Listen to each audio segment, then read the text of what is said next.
지금부터 2026년 세계의회도서관 총회를 시작하겠습니다. 저는 오늘 총회 진행을 맡은 아나운서 박세정입니다. 반갑습니다. Good morning, everyone. Welcome to the 2026 World Parliamentary Library Conference. My name is Park Sejong, and I'll be your host for today's event. 먼저 바쁘신 일정에도 불구하고 이른 아침부터 함께해 주신 모든 분께 감사의 인사를 드립니다.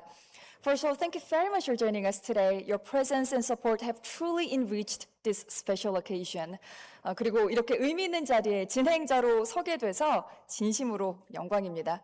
I'm really honored to be here as the host for this meaningful event. 이번 행사는 대한민국 국회도서관과 IFLA 의회도서관 그리고 조사 서비스 분과가 공동으로 주최합니다. 특히 오늘 이 자리에는 세계 40개국의 의회도서관과 의회 조사 서비스 관계자 여러분이 함께하고 계십니다. Today's event is co-hosted by the National Assembly Library of Korea and IFLA Section of Library and Research Services for Parliaments. We are really honored to welcome the Parliamentary Library and Research Service professionals from 40 countries around the world. 오늘 총회는 진실, 신뢰, 그리고 변화, 의회도서관과 의회조사 서비스 역할의 재정립이라는 주제로 진행이 됩니다.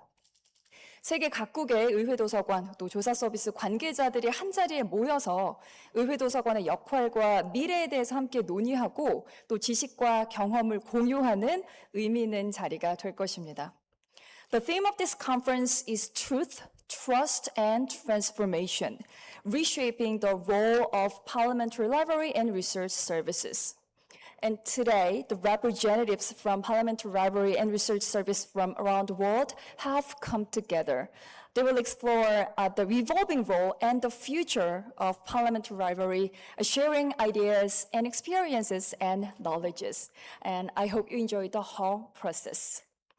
자, 그럼 지금부터 오늘 이 자리를 빛내주고 계신 내빈 여러분을 소개해 드리겠습니다. 제가 한 분 한 분 소개 올릴 때마다 따뜻한 박수로 환영해 주시고요. 그리고 소개받으신 내빈께서는 잠시 일어나셔서 인사를 해주시면 되겠습니다. Now we'd like to introduce our distinguished guests today. So when I call their names, please welcome them with a round of applause. 먼저 박덕흠 대한민국 국회 부의장님 참석하셨습니다. First we have Mr. 박덕흠, the Deputy Speaker of the National Assembly of the Republic of Korea. 반갑습니다. 다음은 정연욱 국회의원님 함께하셨습니다. We're also honored to welcome Mr. 정연욱, a member of the National Assembly of Korea. Thank you very much for joining us. 차지호 대한민국 국회의원님 참석하셨습니다. Please welcome Mr. 차지호, a member of the National Assembly of Korea. 다음은 이관후 국회 입법조사처장님 함께하셨습니다. Please join me in welcoming Mr. 이관후, Chief of the National Assembly Research Service. 자, 그리고 Carolyn Menard, 캐나다 IFLA 위원님 참석하셨습니다. We also have Ms. Carolyn Menard, IFLA Chair of Canada. Thank you very much for joining us today. 자, 그리고 마지막으로 오늘 행사를 주관한 황정근 대한민국 국회 도서관장님 함께하셨습니다. We're honored to welcome Mr. 황정근, the Librarian of National Assembly of the Republic of Korea. 네, 정말 함께해 주신 모든 분께 다시 한번 감사의 인사를 드립니다. We really appreciate your presence. Thank you again. 자, 이제 본격적으로 2026년 세계의회도서관 총회를 시작하겠습니다. Now we'll begin the official opening ceremony of the 2026 World Parliamentary Library Conference. 자, 먼저 조정식 대한민국 국회의장님께서 이번 행사를 위해서 환영의 말씀을 영상으로 보내주셨습니다. To begin, the Speaker of the National Assembly of the Republic of Korea, Mr. 조정식 has prepared a special video message. 여러분 화면으로 함께 만나보시죠. Let's take a look. 안녕하십니까. 국회의장 조정식입니다. 2006년 이후 20년 만에 대한민국에서 열리는 세계의회 도서관 총회를 진심으로 축하드립니다. 함께해 주신 각국의 의회 도서관장님과 의회 도서관 대표단 여러분, 그리고 내외 기빈 여러분을 환영합니다. 뜻깊은 자리를 마련해 주신 황정근 국회 도서관장님과 캐롤린 메나드 의회 분과 상임위원장님을 비롯한 관계자 여러분께 깊은 감사의 말씀을 드립니다. 입법 환경이 빠르게 변화하고 인공지능 기술까지 확산되면서 의회 도서관 및 조사 서비스가 어떤 역할을 해야 하는지 묻는 목소리가 커지고 있습니다. 오늘 총회의 주제인 진실, 신뢰, 그리고 변화, 의회 도서관 역할의 재정립은 바로 그 물음에 대한 답을 찾는 자리입니다. 답이 빨라지는 시대, 질문은 책에서 자랍니다. AI가 빠르게 답을 내놓을수록 좋은 질문을 가려내는 도서관의 역할은 오히려 더 커질 것입니다. 의회가 민주주의를 지키는 기관으로 온전히 기능하려면 신뢰할 수 있는 정보가 뒷받침되어야 합니다. 그 소임을 다하는 곳이 바로 의회 도서관입니다. 세계 각국의 지혜가 모인 오늘 이 자리에서 새로운 도약의 기틀을 함께 다져가기를 기원합니다. 총회를 마친 뒤 이어지는 부산 세계도서관 정보대회에서도 지혜의 바다에서 내일 만나는 소중한 시간이 되기를 기대합니다. 감사합니다. 네, 박수 한번 보내주실까요? 고맙습니다. 국회의장님께 감사의 메시지를 전해드립니다. 자, 이번에는 오늘 컨퍼런스의 문을 여는 개회사를 청해 듣겠습니다. 주최 측 황정근 대한민국 국회도서관장님께서 개회사를 해주시겠습니다. Now it's time for the opening remarks. We'd like to invite Mr. 황정근, Librarian of the National Assembly Library of Korea. 여러분, 큰 박수로 환영해 주십시오. Please welcome him with a round of applause.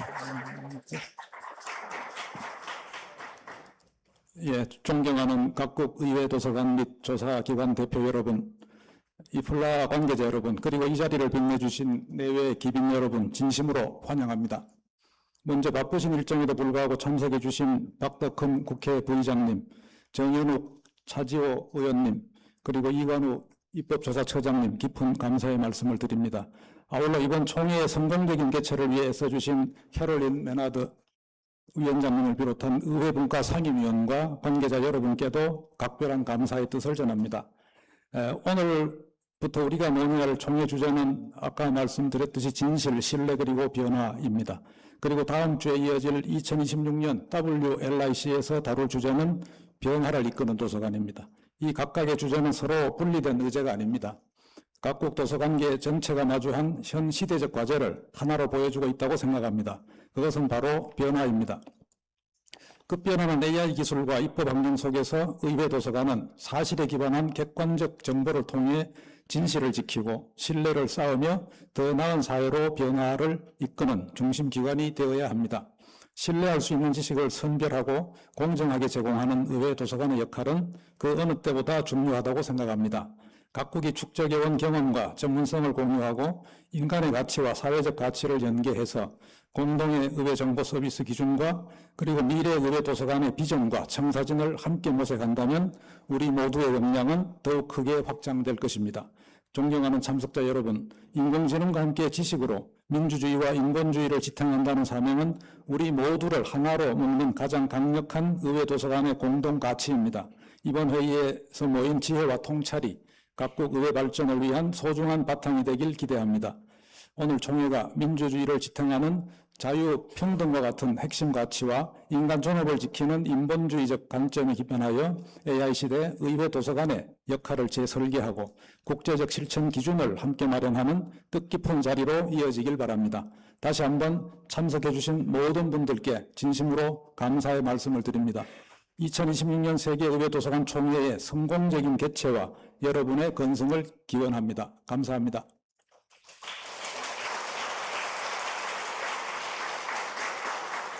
네, 과장님 좋은 말씀 고맙습니다. 말씀하신 것처럼 오늘 컨퍼런스가 이 의회 도서관의 역할과 또 미래에 대해서 고민할 수 있는 좋은 기회가 되었으면 좋겠습니다. This conference will be the great opportunity to all of us to talk about and to think about the role and the future of Parliamentary Library in the future. Thank you. 자, 이번에는 축사를 청해드릴 시간입니다. We'll now hear congratulatory remarks. 먼저 박덕흠 대한민국 국회 부의장님께서 축사를 해주시겠습니다. First, we would like to invite Mr. Park Deok-keum, Deputy Speaker of the National Assembly of the Republic of Korea. 큰 박수 환영해 주십시오.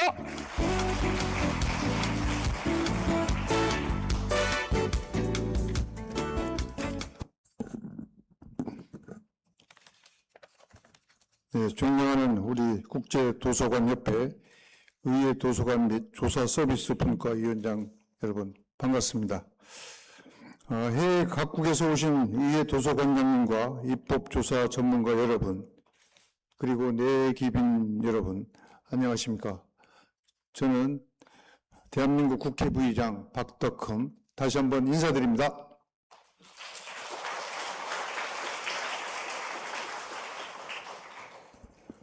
먼저 2026년 세계의회도서관총회가 성공적으로 개최될 수 있도록 준비해 주신 이해 분과 캐롤린 메나드 상임위원장님, 또 국회 도서관 황정근 관장님과 모든 직원분들께 진심으로 감사의 말씀을 드립니다. 우리 황정근 도서관장님과 직원분들에게 고생하셨다고 박수 한번 보내주시죠. 네. 네. 또한 우리 축사를 해주시기 위해서 이렇게 바쁜 일정에도 불구하고 참석해 주신 우리 정현욱 또 차지호 또 입법처장님 진심으로 감사를 드립니다.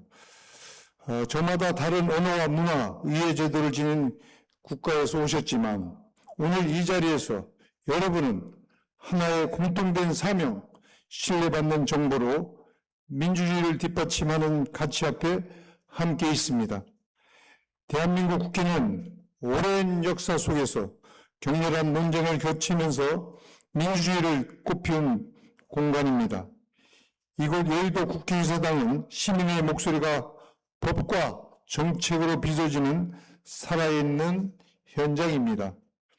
검증된 사실과 균형 잡힌 정보를 제공하며 정보 민주주의와 입법의 질을 높여 온 국회도서관은 의원님들 곁에서 항상 있어 왔습니다. 이번 총회 주제는 급변하는 AI 시대의 입법활동 지원기관의 미래 역할과 공동과제에 대하여 논의한다는 점에서 그 의미가 매우 크다고 생각을 합니다. 생성형 인공지능 확산과 정보의 신뢰성이 흔들리는 오늘날 이번 국제회의는 각국 의회도서관과 입법조사기관의 역할, 재정립 방향성과 대안을 모색하는 글로벌 협력의 길잡이가 될 것으로 기대가 큽니다. 이곳 서울에서 회원님들의 목소리가 한데 어우러지며 서로의 비전과 경험을 나누고 끊임없는 협력과 연결의 고리가 이어지는 소중한 자리가 되기를 바라겠습니다. 한국에 머무시는 동안 국회도서관과 대한민국 국회가 최선을 다해서 모시도록 하겠습니다. 다시 한번 여러분의 방문을 진심으로 환영을 드리면서 이번 총회의 성공적인 개최를 기원드리겠습니다. 감사합니다.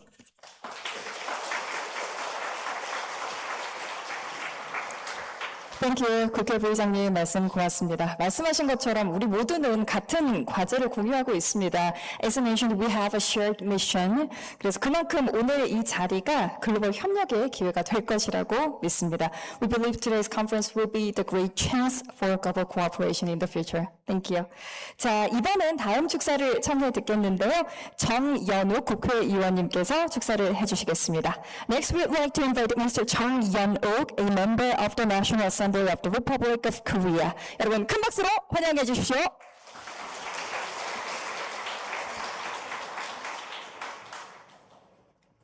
제가 좀 키가 조금 커서 올렸습니다. 네, 존경하는 기민 여러분 반갑습니다. 부산 세계도서관 정보대 공동 조직위원장을 맡고 있는 국회의원 정연욱입니다. 인사드리겠습니다.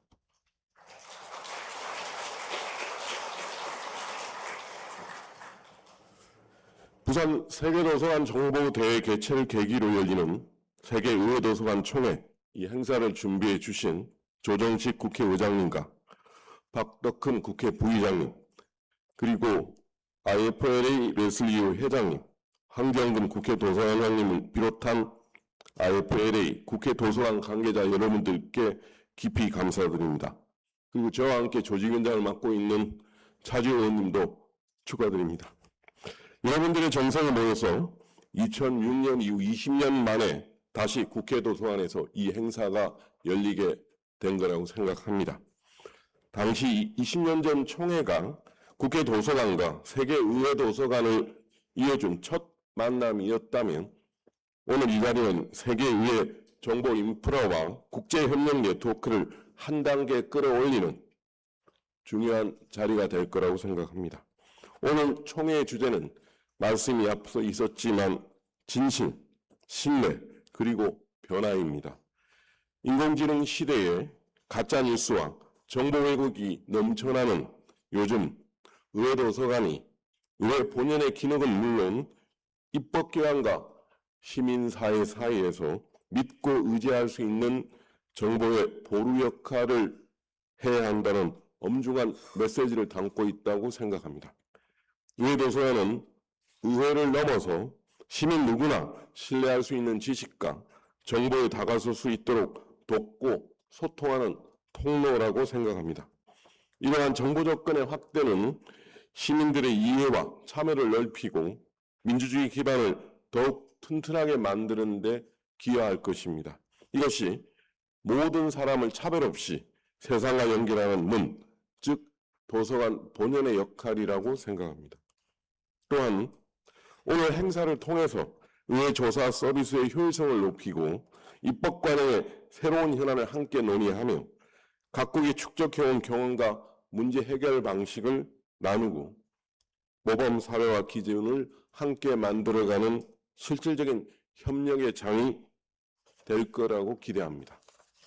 이 자리에서 서로 이렇게 소통하고 나눴던 지혜와 통찰이 오는 10일 부산에서 개막하는 부산 세계도서관 정보대회의 성공적인 개최를 위한 서막이 되길 바랍니다.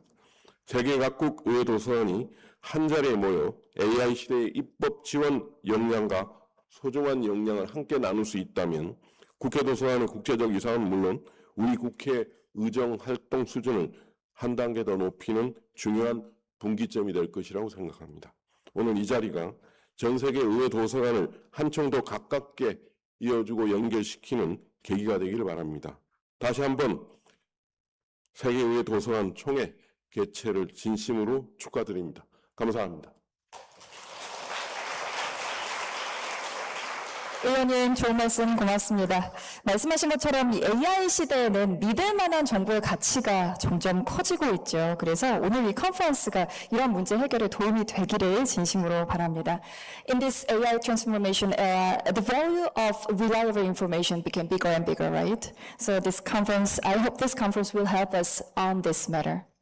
자, 다음은 차지호 국회의원님께서 축사를 해주시겠습니다. We'd like to invite Mr. 차지호, a member of the National Assembly of the Republic of Korea. 여러분 큰 박수로 환영해 주십시오.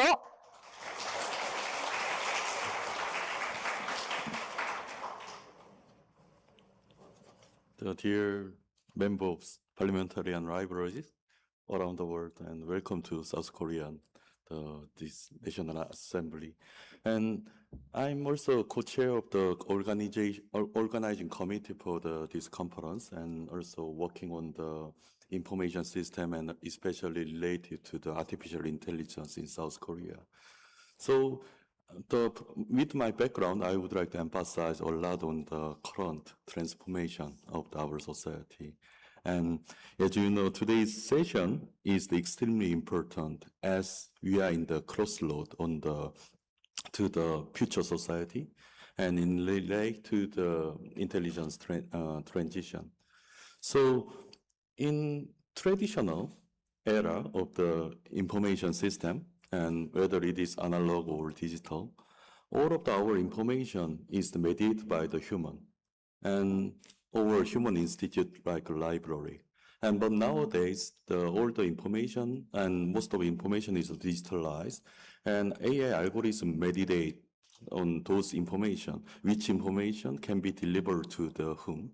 And it make a lot of the political or social impact on our society. And so one of the key mission of the parliamentary libraries and also the other libraries is how to recover more equitable access or non-biased access of the information to our people. And for that, I think especially Parliamentary Library and Research Service would be the very important role, as you are working with the key legislator and also policy makers in your countries.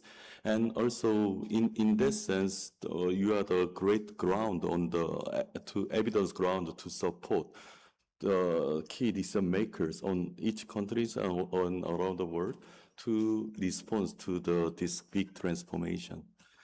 And on the other hand, more fundamentally, we are encountering another transformation from the information system to the intelligence system. So traditional, our intelligence system is also hugely lies in our human cognition capacity, and which is supported by our education system, and also library for the public access. So in our world, until recently, our world intelligence system is hugely unevenly distributed and by the capacity of each countries on the education and also access to the information. But artificial intelligence now changing this pattern. So now most of the citizens around the world, if they can access to the internet and artificial intelligence, accessibility to the intelligence would be a bit more easier than before. And also global economy or industrial capacity or science and technology, all of that data rooted in the human intelligence capability is also can be changed with how much they can access equally to this new intelligence layer, which are driven by the artificial intelligence. So in this sense, I believe all of the librarian and also parliamentarian, member of the Parliamentary and Library and Research Service, your role is extremely important to ensure the universal access to the intelligence system. So I hope today's mission is in this conference is the truth, trust, and transformation, and how to reshape our information and intelligence system. So all of this burden or homework is lies on your shoulder, and based on your motivation and commitment or awareness of this transition, maybe the global accessibility to the new intelligence layer and can be more universal, more equal, and it will be great ground for the reshape our future society. So all of the beginning is now, and all of the discussion from yours, and we hope to share our awareness and knowledges and also this future kind of literacy and on the intelligence transition with you. And I hope this conference can be great beginning of our new transformation of from the information system to the new intelligence system. Thank you so much to come here.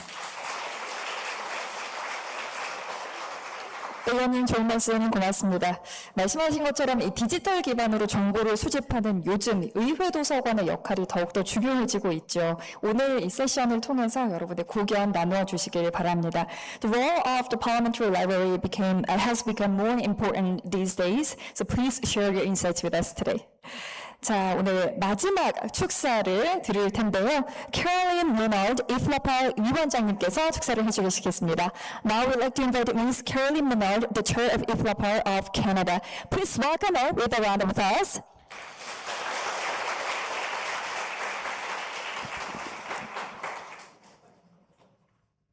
Good morning, everyone, distinguished guests, dear colleagues, dear friends. On behalf of the IFLA section on Library and Research Services for Parliament, it is my great pleasure and honor to welcome you to the IFLA Parl 40th Satellite Meeting. It is very meaningful to gather here at the National Assembly Library of Korea. 20 years ago, in 2006, Korea also welcomed the IFLA World Library and Information Congress here in Seoul, and the National Assembly Library hosted the IFLA Parl Satellite Meeting. This is truly a testament to the generosity of our host, the National Assembly Library of Korea, to which I extend our deepest thanks and gratitude in the name of IFLA Parl for welcoming us with open arms, not only once, but twice since the start of the century. Since the very beginning of our collaboration, the National Assembly Library has approached the organization of this meeting with remarkable initiative, openness, and discipline. Its team has worked closely and proactively with us at every stage, always attentive to our questions and deeply committed to making this meeting a success. Our sincere thanks go to the Speaker of the National Assembly, Mr. Cho Jeong-sig, to the Librarian of the National Assembly, Mr. Wang Jeong-jung, and to all our colleagues at the National Assembly Library who have worked diligently to prepare this meeting and to welcome us warmly.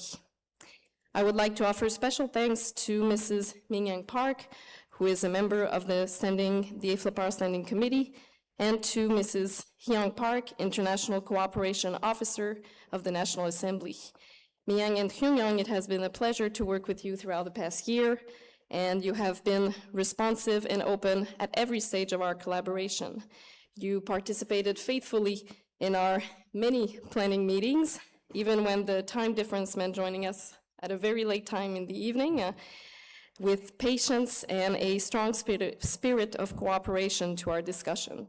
On behalf of the IFLA Standing Committee, please accept our heartfelt thanks for everything you have done to make this meeting possible.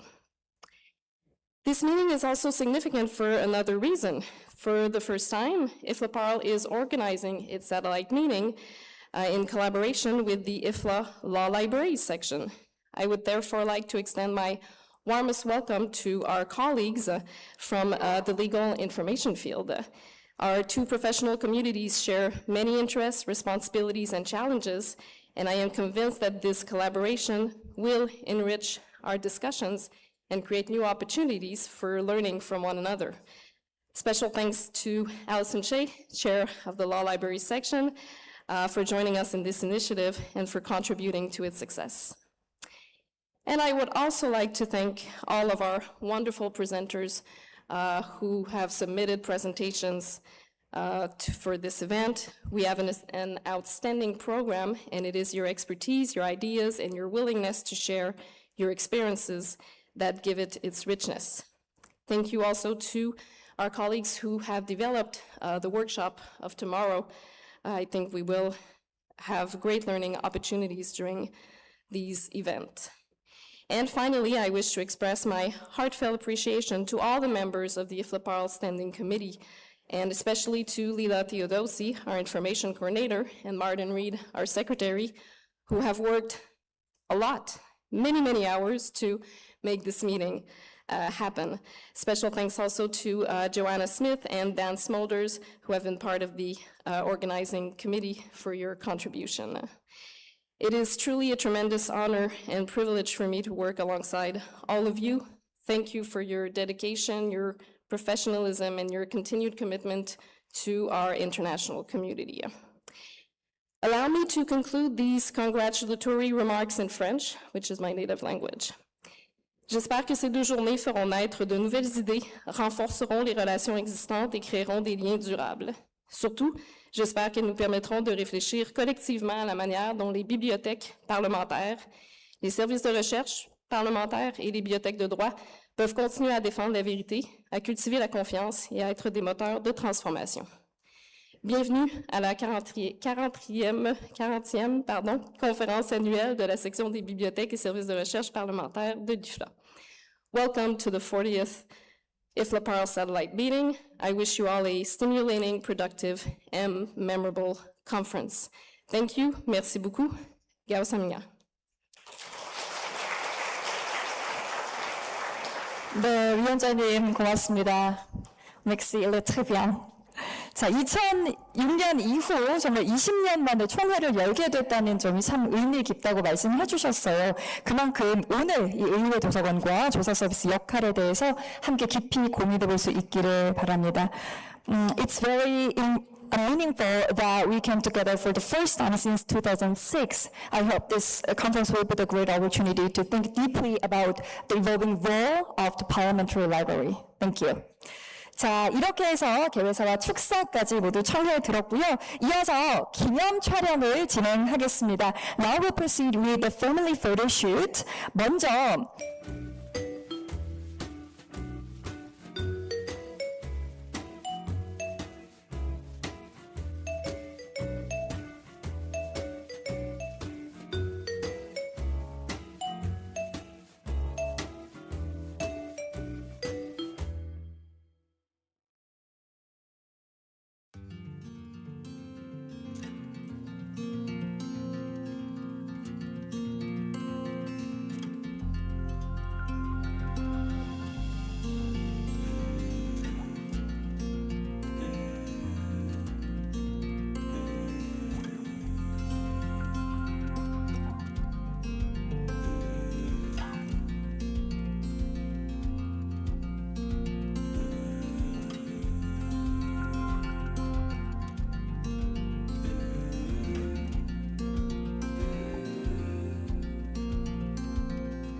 분께서 자리로 돌아가시면 저희가 오늘 여기 함께 하신 모든 분과 사진을 찍을 수 있도록 저희 사진 작가님께서 무대로 올라와 주실 거예요. 그래서 모두가 사진이 잘 나올 수 있도록 단체 사진을 찍어 보도록 하겠습니다. The photographer is on the stage. 자, 모두 얼굴이 잘 나올 수 있도록 지금 여기 맨 끝에 분들이 얼굴이 안 나오거든요. 중앙으로 좀 모여 주실 수 있을까요? Actually, we're going to have a family photo shoot all together, and people on the edge won't be in the photo, so please move towards to the center. 여기 가장자리에 앉아 계신 분들 중앙으로 좀 모여주시면 좋겠습니다. 네, 서주셔도 좋습니다. We're going to take a family photo all together from the stage to the back. 네, 그래서 가장자리에 계신 분들은 중앙으로 모셔보겠습니다. People on the edge will not be in the photo, so please move towards the center. 저희가 지금 무대에서 거꾸로 이렇게 사진을 찍을 거거든요. 모든 분들의 얼굴이 나올 수 있도록 중앙으로 모여주시길 부탁드리겠습니다. Please move towards the center. Thank you.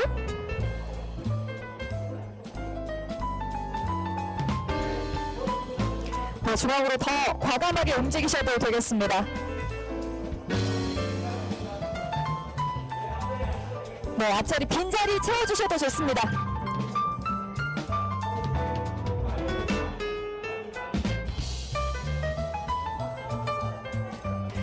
네, 앞쪽으로 앉아주시고요. 빈 자리도 채워주시면 더 좋겠습니다. Please move towards the center and have seated in the front line, please. 자, 이제 사진 찍겠습니다. 두 번 찍을 건데 첫 번째는 그냥 스마일 하고 찍을게요. 자, 준비되셨죠, everybody? 찍겠습니다. 3, 2, 1, 김치! Smile together. And for the second photo shoot, 작은 하트 만들어 보면 어떨까요? How about making a little heart? It's very Korean style. Please make a little heart with your fingers. Thank you. 자, 웃어주십시오. 하나, 둘, 셋, heart. 네, 고맙습니다. Thank you so much for your active participation. 감사합니다. Please return to your seats. Thank you so much for your active participation. Thank you.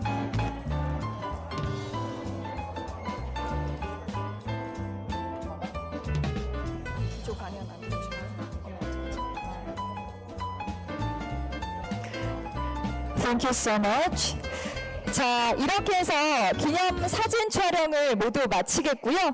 잠시 무대를 정리하면서 안내 말씀을 좀 드리겠습니다. 저희가 이제 기조 강연을 시작할 텐데요. 그 전에 안내 말씀을 드리겠습니다. Before we move on to the keynote speech, we'd like to share a few announcements. 자, 저희가 기조 강연을 청해 듣고 또 기관의 소개를 들은 이후에 점심 식사 장소로 이동을 할 예정입니다. 그런데 갑자기 폭염 때문에 날씨가 많이 덥죠. 그래서 매우 가까운 거리이지만 저희가 여러분의 편의를 위해서 버스를 준비했습니다. 사전에 안내 받으신 대로 주최 측 안내에 따라서 해당 버스에 탑승해 주시면 되겠습니다. After the keynote speech and institutional introduction, we'll head to the lunch venue. And although it's a very short distance away, buses have been arranged due to extreme hot weather. So please board on the buses as directed by our staff. 네, 다시 한번 말씀을 드릴게요. 저희가 기조 강연은 이제 들을 거고요. 그리고 그 이후에 점심 식사 장소로 이동을 할 예정입니다. 그런데 갑작스러운 폭염 때문에 원래 가까운 거리이지만 걸어가시지 않게 저희가 버스를 준비했습니다. 저희 스텝의 안내에 따라서 해당 버스에 탑승해 주시면 되겠습니다.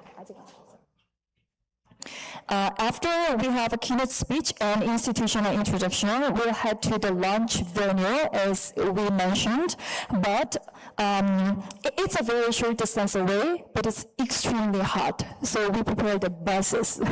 So please, thank you. Wow. Thank you. So please follow our staff introduction and we'll move to the lunch venue. And now we're going to hear the keynote speech, and after the keynote speech, we're going to have institutional introduction. 오케이. 사실 지금 기조 강연을 들어야 하는데 아직 도서관장님께서 입장을 안 하셨습니다. Actually, now it's time for the keynote speech. But Mr. Hwang Jang-gun is coming very soon, so please wait a moment. 자, 오늘 이 컨퍼런스가 앞서 말씀드렸던 것처럼 2006년 이후 20년 만에 열리게 됐습니다. 정말 그만큼 의미가 있는 자리인데요. Actually, since 2006, for the first time we came together, so this conference is very meaningful. 그래서 오늘 20년 만에 세계 38개국의 의회 도서관, 또 의회 조사 서비스 관계자 여러분이 모인 이 자리에서 앞으로 의회 도서관이 어떠한 역할을 해야 하는지, 또 조사 서비스는 어떻게 발전해야 하는지 그 역할의 재정립 방향에 대해서 토론을 해보려고 합니다. 오늘 저희가 기조 강연도 준비되어 있고요. 그리고 각 기관 소개도 준비가 되어 있습니다. 여기 오늘 함께 계신 모든 분들 기조 강연 또 총회까지 적극적으로 참여해 주시길 부탁드리겠습니다. 자, 이제 기조 강연을 청해 듣겠습니다. Now we're moving on to the keynote speech. 황정근 국회 도서관장님께서 해 주시겠습니다. Now we're going to invite Mr. 황정근, Librarian of National Assembly of the Republic of Korea. 여러분 큰 박수로 환영해 주십시오. Please welcome him with a big hand.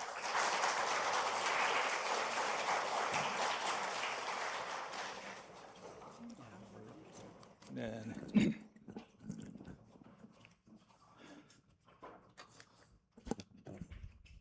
안녕하십니까. Good morning, ladies and gentlemen. I am J.G. Hwang, Librarian of National Assembly of Korea. It is a privilege to welcome parliamentary library colleagues from around the world to Seoul for this meeting. Today I'd like to speak about the mission of parliamentary libraries, drawing on the experience of National Assembly of Korea. A parliamentary library is an information support institution that helps Parliament ask better questions, make more accurate comparisons, and make more responsible decisions. Legislation is shaped through word and debate, but it is always founded upon information. Good legislation begins with high-quality information. Effective parliamentary work rests on reliable information. Let me share our story with you in terms of three periods: the past, the present, and the future. These three periods are connected by a single expression, 개왕계례, which translates to carrying the past forward, opening the way to the future. Let me start with the founding of National Assembly of Library of Korea. In Busan, even the National Assembly had to borrow another hall, 무덕전. 날 NAL began in a small room in the corner of this hall. I had only the one step and a collection of just 3,600 volumes. The country was at war. Despite the situation, National Assembly created a library. Legislative works had to continue during the war. This is 무덕전 Hall. At that moment, USIS, United States Information Service, loaned 700 volumes to National Assembly of Korea.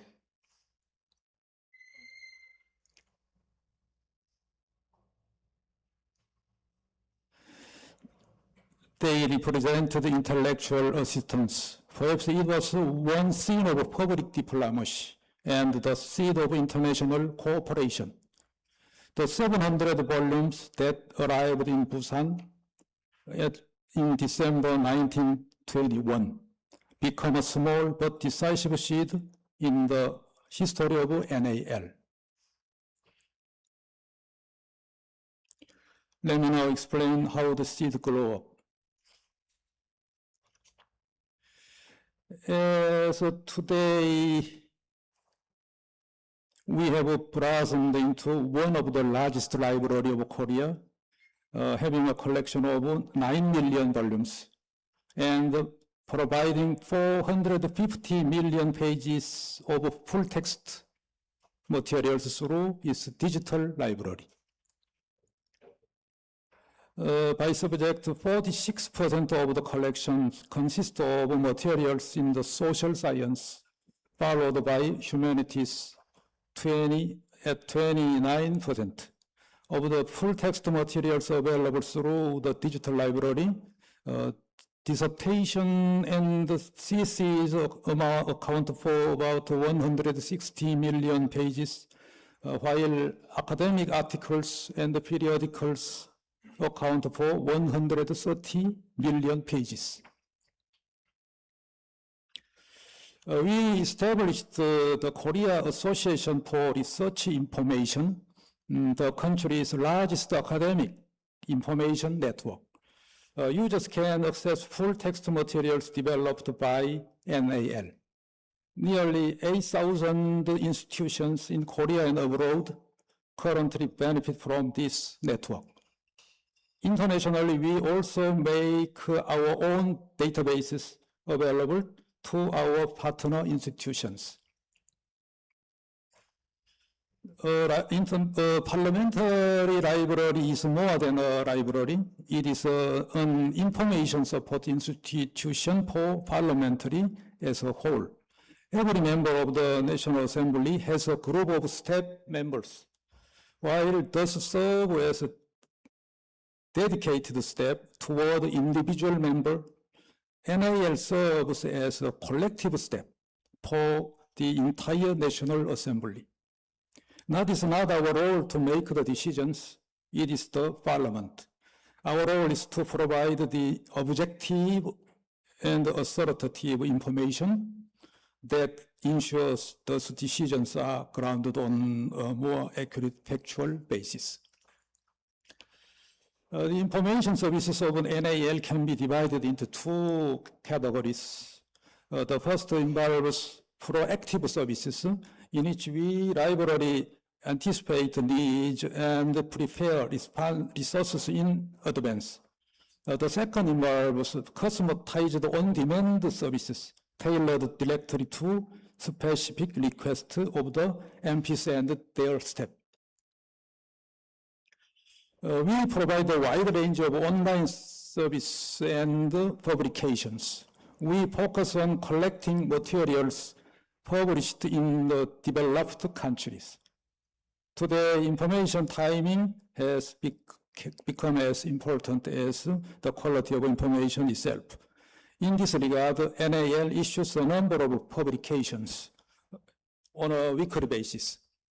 Our weekly publications include new arrivals providing concise overviews of carefully selected resources, book reviews curated and reviewed by experts, and book review of the world week of the week, providing summaries of foreign titles in our collection.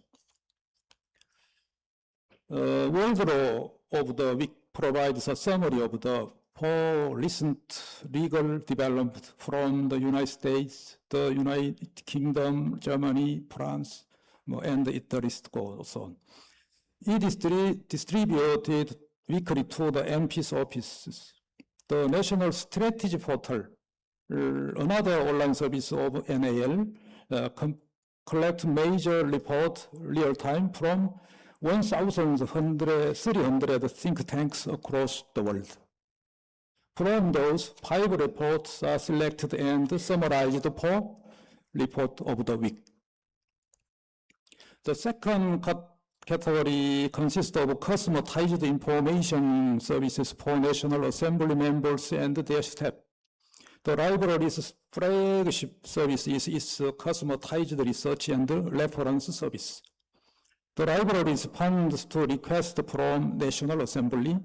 The library responds to research officers with expertise in foreign language and foreign legal systems, together with parliamentary librarians specializing in information retrieval, provide within responses within a week. 6,000 such written responses are provided each year. We provide such written responses by specifying reliable information sources, ranging from the library's collections to databases such as Westro, reports from think tanks around the world, and scholarly articles. Accurate, reliable information produces a sound analysis, thereby enabling policy directions to be shaped with greater precision. In this sense, a parliamentary library supporting Parliament may be described as info arsenal of democracy. Let me now turn to the future of the National Assembly Library. One word symbolizes the future of NAIL. NAIL. NAIL stands for National Assembly AI Library. It also evokes NAIL, the Korean word for future or tomorrow. The work itself is not very different from what we have always done, building a body of high-quality knowledge and providing the information required for the legislative activities. NAIL is a project to evolve the way we perform in the coming AI era. Recent Swiss study presented leading LLM, large language models, with difficult multi-part questions in field of such as legal cases, research papers, and medical guidelines. Even a high-performing model gave answers with non-existent or unsuitable sources for 30% of the questions. The implication of this study touched directly on the essential role of libraries. AI may cite sources that do not exist or rely on inappropriate sources.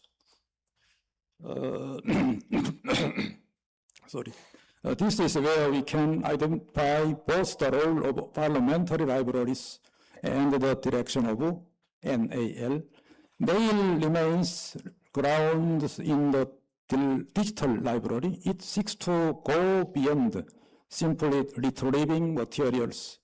Indeed, it intends to move forward in the direction of reading the context of those materials, understanding users' questions, connecting them with the resources they need, and suggesting key information by using AI. We already operate a number of AI-based services. We continue to experiment with nail search, a semantic search service. AI-generated 100-character summaries and translations. Navi means butterfly. Navi, an AI chatbot librarian, and an AI system for translating foreign laws. Today's commitment is to connect these individual services into a single flow. The goal of the NAIL project is clear. It is to deviate from a passive library in which users enter keys or keywords and find materials one by one, and transform into an intelligent library where AI directly read data and make relevant suggestions. In addition, the parliamentary librarian of the future will no longer be someone who merely classifies and retrieves materials. Parliamentary librarians will be professionals who design knowledge structure that AI can read, interpret the context of the information, and bridge the right information precisely to the front lines of legislation. AI will not replace man, but rather it will serve to expand the expertise of parliamentary librarians. Another form of future is the physical expansion of the NAL through regional branches. The three traditional pillars of a library are books as physical objects, information services provided by librarian, and open knowledge space accessible to everyone. NAL, which had started from a small room in Busan, opened its first branch in Busan 4 years ago. The National Assembly Busan Library is a place where the historic beginning of NAL meet today's knowledge services. It can share knowledge and information of National Assembly with the local communities so that local council and residents can pursue better council and policy activities. About 300,000 people use the Busan branch each year, and that number continues to rise. Parliamentary libraries will, with reliable knowledge and information, need not remain confined within a parliament. Our two visions of a future can be combined to generate even greater synergy. NAIL, an intelligent information support system powered by AI, will reach more people as a tangible physical space through branches. We can now consider second and third branches. The collections accumulated by the NAL will be much more valuable when they can be shared with more citizens, researchers, local councils, public institutions, and libraries. Today I've spoken about the past and the present and the future of NAL. It began in Busan in 1952 with a single step and a collection of 3,600 volumes. Before that, in 1951, there was a seed of Knowledge Corporation, 700 volumes provided by United States Information Service. Today, that seed has grown into a collection of 9 million volumes and a full text database of 450 million pages. We now seek to connect this best forest of knowledge with new pathway for AI era. We can speak of the future without the past. 개왕개래 signifies carrying the past forward and opening the way to the future, which was written by the very one step in 1952. Our history contains the spirit of those who sought to deliver even a single book to Parliament under the most difficult circumstances. Although the time and the circumstances have changed, I believe the essential mission remains the same. In an age filled with AI and an overwhelming flood of information, an age of mounting complexity and uncertainty, democracy needs reliable information above all else. Against this backdrop, libraries bear an even greater responsibility. NAL will continue to fulfill its responsibilities as the info arsenal of democracy, supporting legislation, as a knowledge and information platform serving the public, and as a partner cooperating with parliamentary libraries around the world. Good legislation begins with good information. Good democracy grows on reliable knowledge. The National Assembly Library of Korea will continue to carry forward this path of knowledge from the past to the present and from the present into the future. I have no doubt that this is also the path that parliamentary libraries around the world must take. Thank you for your attention. 감사합니다.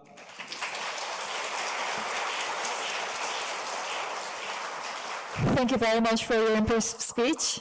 고맙습니다. 국회 도서관장님의 기조 강연까지 들었습니다. 자, 이어서 지금부터는 주최국 기관을 소개하는 순서를 갖겠습니다. Next we'll begin the National Assembly Institutions Introduction Session. 국회 도서관, 국회 예산정책처, 국회 입법조사처 순서로 진행을 하겠습니다. The presentations will be proceeded in the following order: the National Assembly Library, the National Assembly Budget Office, and the National Assembly Research Service. 자, 그럼 첫 번째로 국회 도서관 소개를 듣겠습니다. 국회 도서관의 박현정님께서 소개해 주시겠습니다. First, we'll have an introduction to the National Assembly Library of the Republic of Korea. Please welcome 박현정, International Cooperation Officer from National Assembly Library. 여러분 큰 박수로 환영해 주십시오.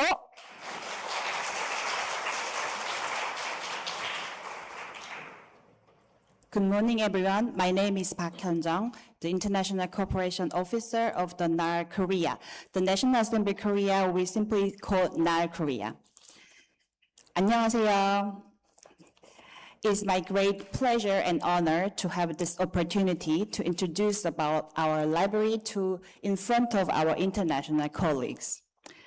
Before I start to introduce about our library, I would like to give some context about the Korea and the National Assembly, since we are all different country. About over 30 countries participants are here, so I will introduce simply about the Korea. The Republic of Korea is a democratic republic based on the principle of separation of three powers, the legislative, executive, and judicial branches. And the president, who serves as the head of state and head of government, is elected by direct popular vote for a single 5-year term. And the National Assembly is consisted with 300 members of the National Assembly, and the National Assembly started from 1948 with the Constituent Assembly, and now is currently 22nd National Assembly. And among the 300 members, 254 is elected, and 46 is proportional representatives. National Assembly is supported by 5 affiliated organizations. The first is the Secretariat, which started with the National Assembly in 1948. The second is a library, starting as a small reading room in 52, and the Budget Office 2003, Research Service 2006, and the Archive this year, 2026. And where we are now is National Assembly Museum building, and this complex National Assembly, more than 5,000 staff members are working for the National Assembly. Now we will look into the library, but since our librarian gave the introduction, and then we have 2 more presentations afternoon, and we have 1 workshop tomorrow morning, so I will just give a simple introduction. And these numbers are already covered by our librarian, that we have 9 million volumes, and we provide 450 million of full text database to our digital library, and 1.11 million visitors visit National Assembly Library and the Busan Library. In a year, 2025, it's average more than 3,000 per day. And this is a short history that we started in 1952, and we relocated in the current independent building in 88 and 2022, the Busan branch, the first regional branch opened. This is our organizational chart under the librarian's leadership. We have 3 offices, 2 bureaus, and 1 regional library. Across these departments, about more than 400 staff members are working together. And since we will have more time to explain or introduce about our library, I will just simply tell you our 3 core services. First is Parliamentary Legal Reference Service, about 6,000 a year. Foreign policy cases or foreign law translations upon the request of the members and the legislative bodies. Second is publication, and I counted the regular publication. It's 10 regular publication. In a year, we will issue about 137, and we do have irregular publication. The key example is Constitutions of the World, featuring the full translation of the constitutions from 40 countries. And this whole translation is also serviced by the website. Anyone can look at the Constitution website. And third is the Parliamentary Information Service. We operate a specialized portal and database, the National Strategy Portal or Parliamentary Information Portals or Argos, the AI-assisted analysis of the current affairs. We are a parliamentary library, but you will visit our library tomorrow, or some of you already visited yesterday. You witnessed the many users are in our library because we are also a national library. And the vast amount of the knowledge and information we accumulate since our opening, it's open to anyone. Of course, we are running all the information for the National Assembly, but any citizen, anyone, or any foreigners can visit us and have access to our database. And the National Assembly Busan Library, which opened in 2022, it became very popular in the region and is one of the cultural place for the Busan citizen. So with the success of the Busan branch, we are now planning to open more regional libraries. And since I'm with the international colleague, I cannot miss the opportunity to introduce our international cooperation. And now Korea is actively partnering with the institutions worldwide through our digital resource sharing, publication exchanges, and step training and joint seminars. 164 institutions from 74 countries, we have agreement of the digital library. And actually yesterday, we have an agreement with the Chile National Congress Library. So now the number is 165. And we exchange the materials with the 178 libraries from 45 countries. And also we have very active role in international parliamentary communities like this conference, starting the very first IFLA in 1990 and Green in 2010 and IFLA 2017. And I cannot forget the 22nd IFLA satellite meeting.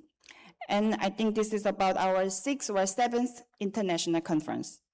And also we are very actively engaged in IFLA. We are the institutional member since 1977, and currently 4 of our staff members serve as the standing committee member in 4 different sections.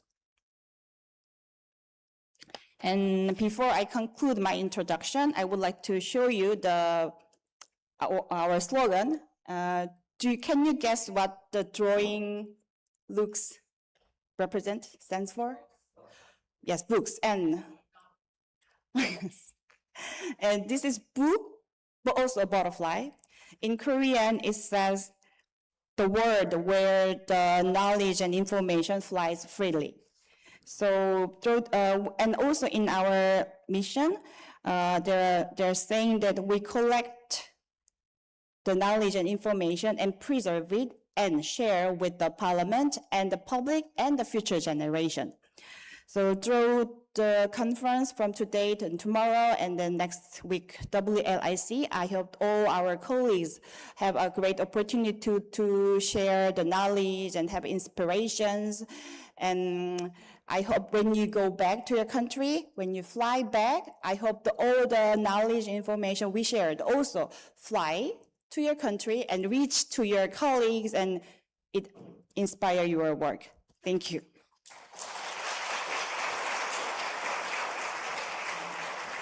네, 박현정님 고맙습니다. Thank you for your impressive speech. I hope her presentation helped you gain a better understanding of the National Assembly Library. Thank you. 자, 이번에 두 번째로는 국회 예산정책처 소개를 듣겠습니다. 국회 예산정책처의 김형진 기획예산 담당관께서 소개를 해주시겠습니다. Second, we'll have a presentation by the National Assembly Budget Office of the Republic of Korea. Please welcome Mr. Kim Hyung-jin, the Director of Planning and Budget Division, the National Assembly Budget Office. 여러분 따뜻한 박수로 환영해 주십시오.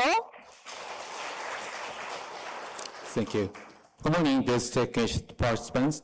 My name is Hyung-jin Kim from National Assembly Budget Office of Korea. First and foremost, I would like to extend my sincere gratitude to all of you for making the journey to Korea and participating in this conference during the hottest season of the year in Korea. Fortunately, the weather in Korea is not always like this. Anyway, it's my great honor to have this opportunity to introduce the National Assembly Budget Office, in short, NABO of Republic of Korea, to representatives of parliamentary libraries from all around the world.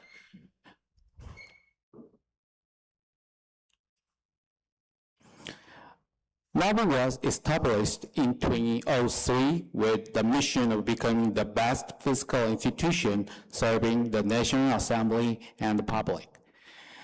Our mission is to provide the National Assembly with independent, objective, and professional fiscal analysis to support evidence-based policymaking.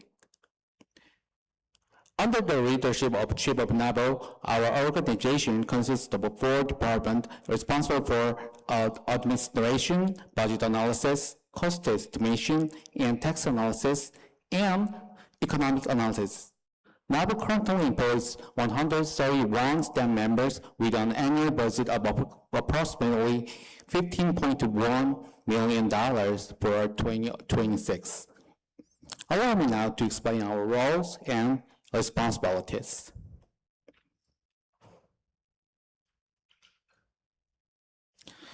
One of the NABO primary functions is to analyze budget bills and account settlement submitted by the government and provide objective analytical report to members of the National Assembly. Under the Korea's budget process, the government submits the national report on the settlement of account to National Assembly by May 31st, and the Assembly completes its review by August 31st. The government then submits annual budget bill by September 3rd, and the National Assembly deliberates and approves it by December 2nd. Throughout this process, NABO conducts comprehensive analysis of both the final account and the proposed budget, publishes analytical reports, and organizes seminars and policy discussions to help members of the National Assembly better understand key fiscal issues and the direction of national budget for the coming year. To be specific, budget bills are inherently filled with raw numbers, making it difficult for public and even lawmakers without financial expertise to see the bigger picture behind them. Our role in NABO is to look beyond those figures. We analyze budget bills to decode these numbers, uncover critical policy issues, and present clear, accessible report. Through these activities, we strive to enhance fiscal transparency and efficiency by ensuring that the national budget is openly disclosed to and thoroughly discussed by both the public and members of the National Assembly. In addition, NABO evaluates major national policies and government programs, recommends ways to improve their effectiveness and efficiency, and assess the financial status of public institutions whose budgets are not included in the central government budget. Another important responsibility of NABO is to prepare cost estimate for bills introduced in the National Assembly. Since many legislative proposals have fiscal implications or involve tax expenditures, NABO estimates their projected fiscal impacts over the 5 years following the implementation. This analysis enables members of the National Assembly to consider the fiscal consequences of the proposed legislation during the legislative process. This bill cost estimation is a statutory requirement. Any bill with fiscal implications must include a cost estimate statement prepared by our office to be officially introduced to the National Assembly of Korea.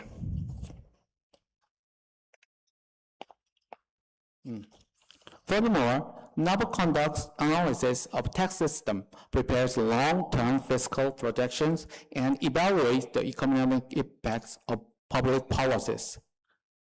Given the nature of annual budgeting system, there is inherent risk that the legislature's fiscal horizon remains short-term.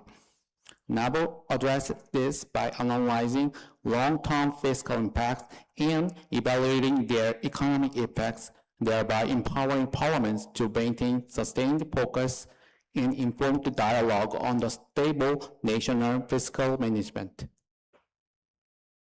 I like this. Finally, we support individual lawmakers by delivering customized analysis tailored to their specific request.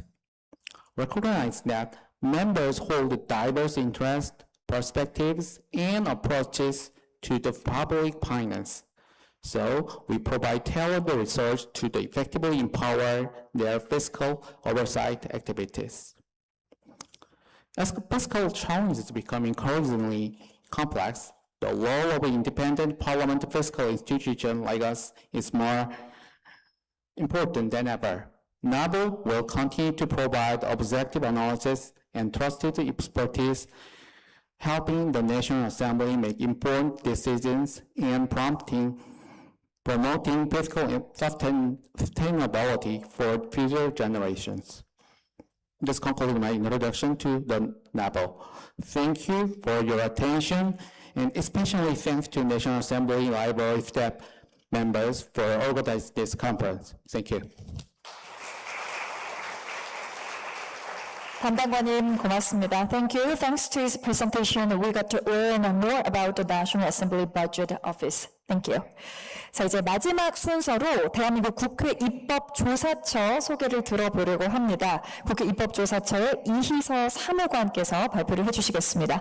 Finally, we're going to have a presentation by the National Assembly Research Service of the Republic of Korea. Please welcome Mr. Lee Hee-seo, the Deputy Director, Research Coordination and Management Division from the National Assembly Research Service. Please welcome him with a big hand. 큰 박수로 환영해 주십시오.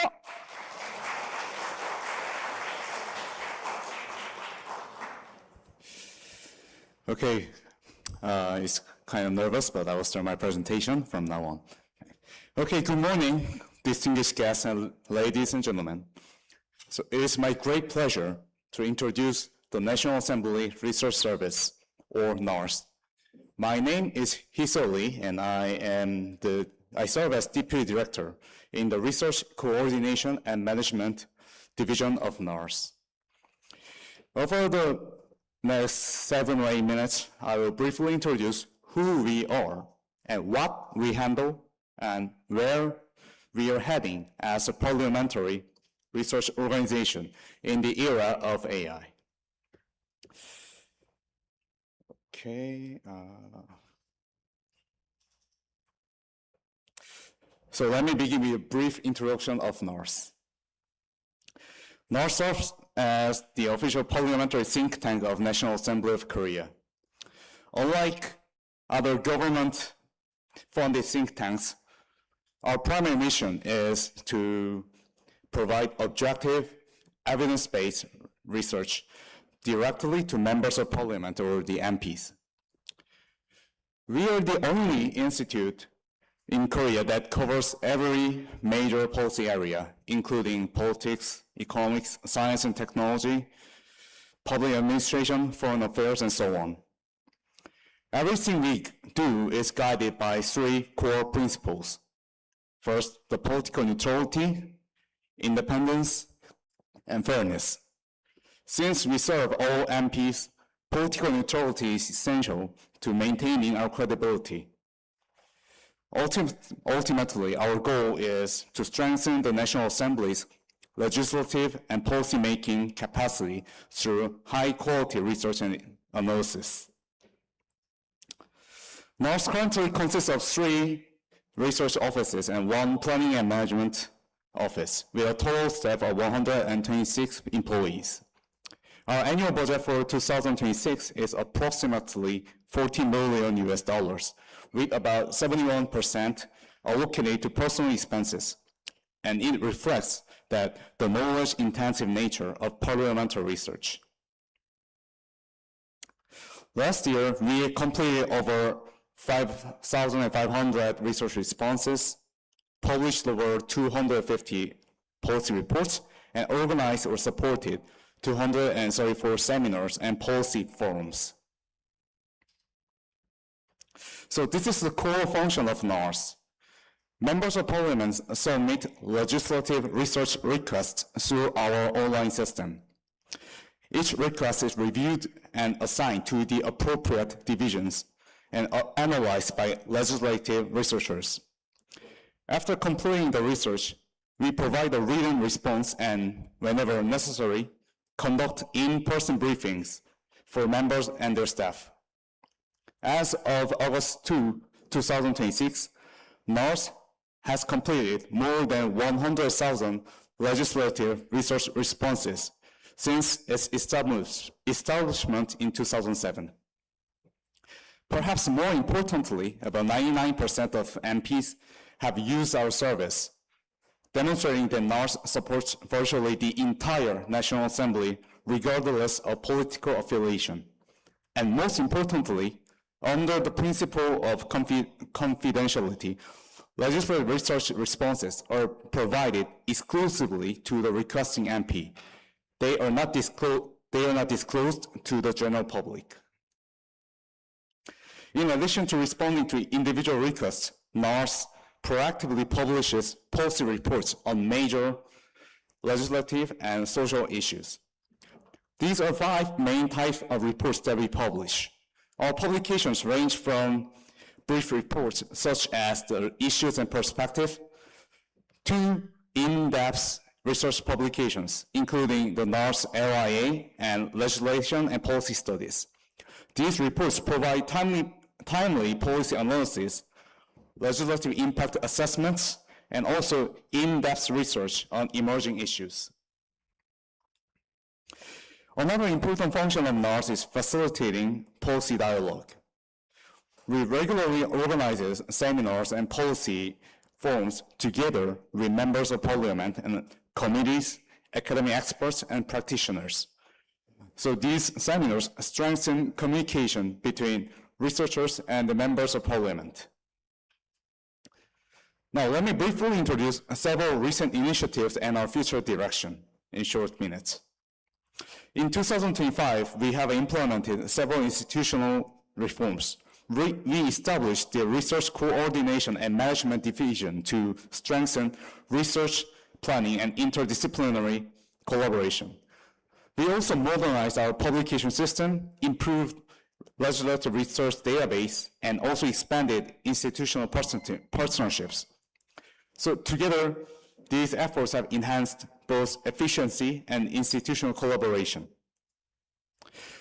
Now, let me briefly introduce our key initiatives for 2026. Looking ahead, our priorities are, first, building a data-driven legislative research system. Second, promoting interdisciplinary research. Third, expanding the international collaboration with the other parliamentary research services worldwide. So, one of our key initiatives is developing an AI-powered legislative research support system.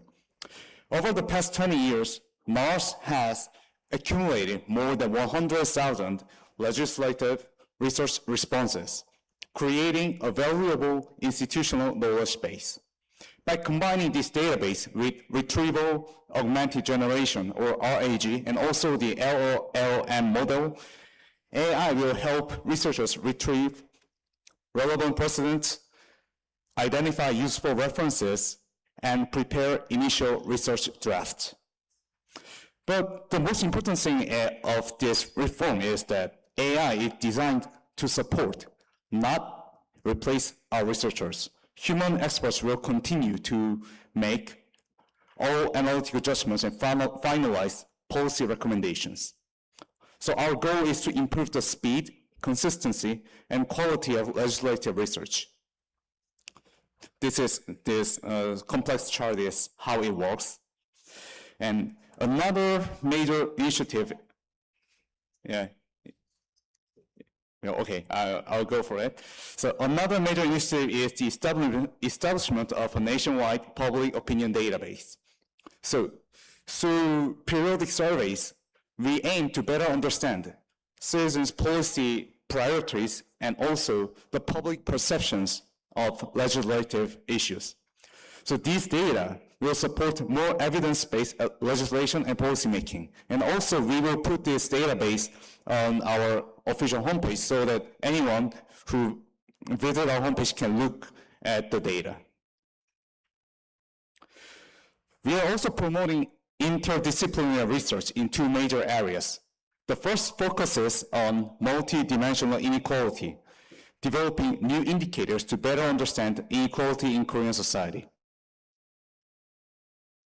The second focuses on balanced regional development, proposing customized growth tech strategies and policy solutions for different regions. Both two issues are very complex and also very essential issues that we in Korea we have to handle, but they cover so many fields, so we have to go on for two interdisciplinary issues right now. Finally, we believe that strong research requires strong partnerships.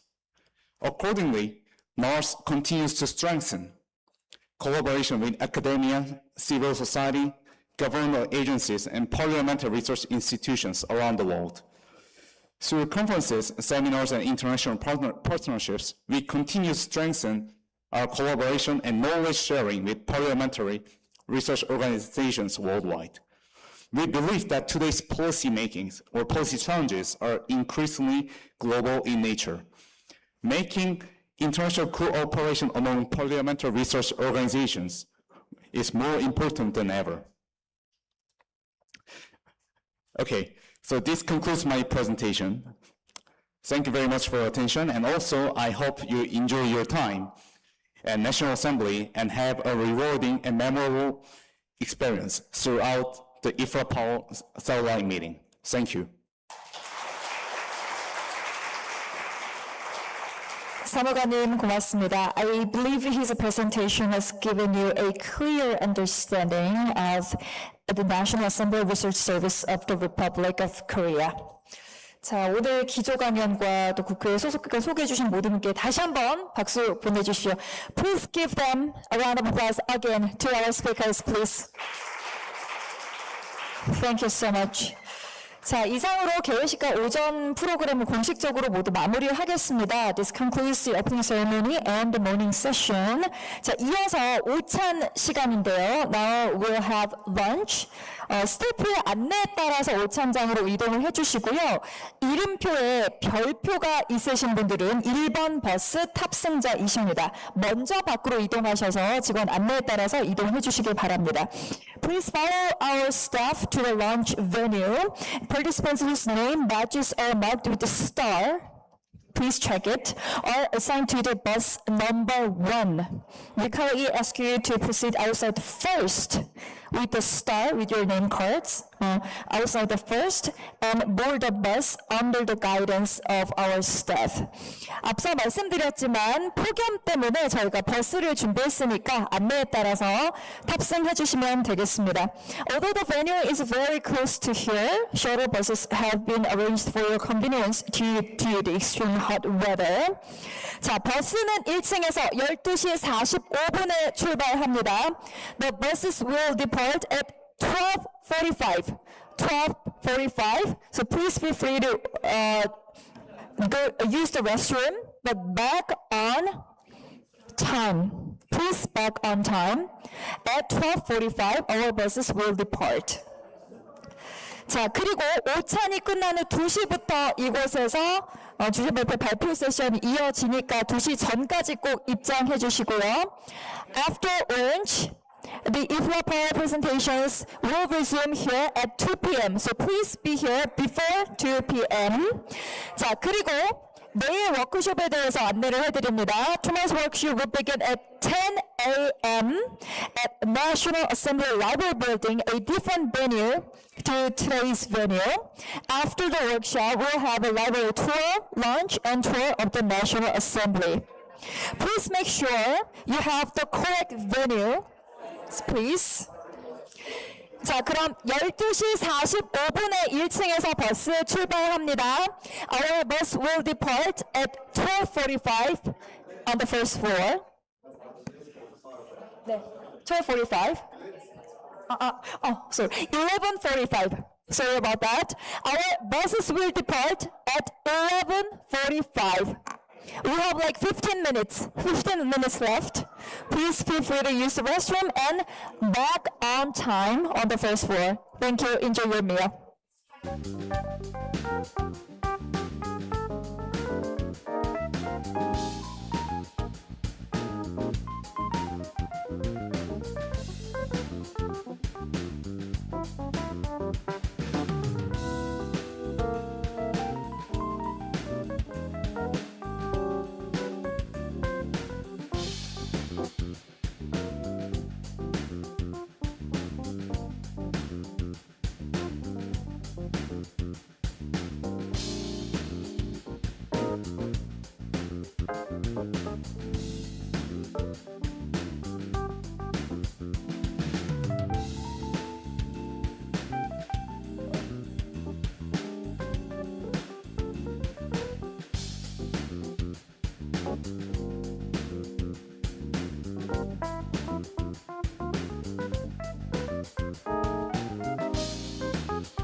If everyone would like to take their seat, we'll start in a few minutes.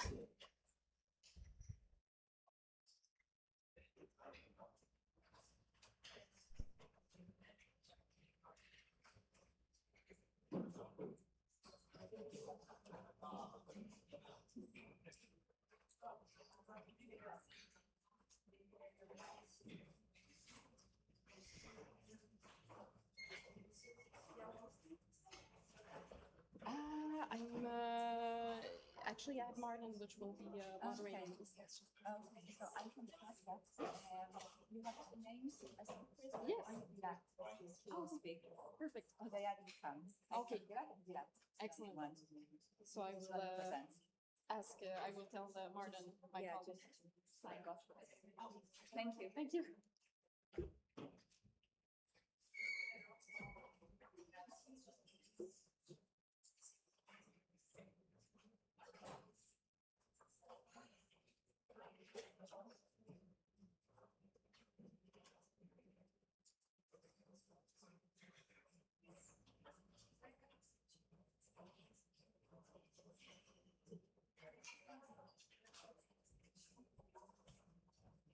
Okay, good afternoon, everyone. I hope everyone had a great lunch. The food was delicious. Thank you to our host again for providing such a delightful meal. It was amazing. Thank you very much. Yes, absolutely. So we have a great afternoon of fascinating content to deliver today, and it's my great pleasure to start this afternoon of lightning talks and presentations of our IFLA satellite meeting under the theme Truth, Trust, and Transformation, Reshaping the Role of Parliamentary Libraries and Research Services. So it's a theme that asks us to reflect not only on the information we provide, but also on how that information is received and understood by our clients. And this is why my presentation today is titled Beyond Information Perfectionism, Rethinking Parliamentary Information and Research Services in the Age of AI. So some of you may be aware that last July we had this very interesting webinar from the Donna Sheeter webinar series of IFLA about misinformation and disinformation. And we had some very interesting speakers who commented on the state of misinformation in the world and the role that parliamentary libraries can play. One of the speakers actually said something that really stuck with me about the attention economy in which we live and about the fact that choosing what to ignore can be just as empowering as critical thinking in itself. And for this reason, we should perhaps be considering the concept of providing good enough information. And during this discussion, there's one participant who said a very interesting quote, pointing out good enough information. That's a very interesting point. It may be a tough message, as many of us are information perfectionists. And I thought it was very interesting because I recognize myself a lot in that observation. Perhaps some of you recognize yourself as well in that observation. As information professionals, we are trying to seek completeness, precision, authority. And it's among the foundation of our professional values. It's something that we find also in our guidelines for parliamentary libraries. We often speak about the importance of providing accurate, timely, impartial information as an essential resource for parliamentarians in carrying out their work and informing the decisions they take. So we often speak about the importance of information in enabling parliamentarians to make well-informed decisions, but perhaps we do not ask often enough, how do parliamentarians actually process information when making those decisions? So in the past months, I've been reading a lot about the psychological mechanisms that are involved in political decision-making.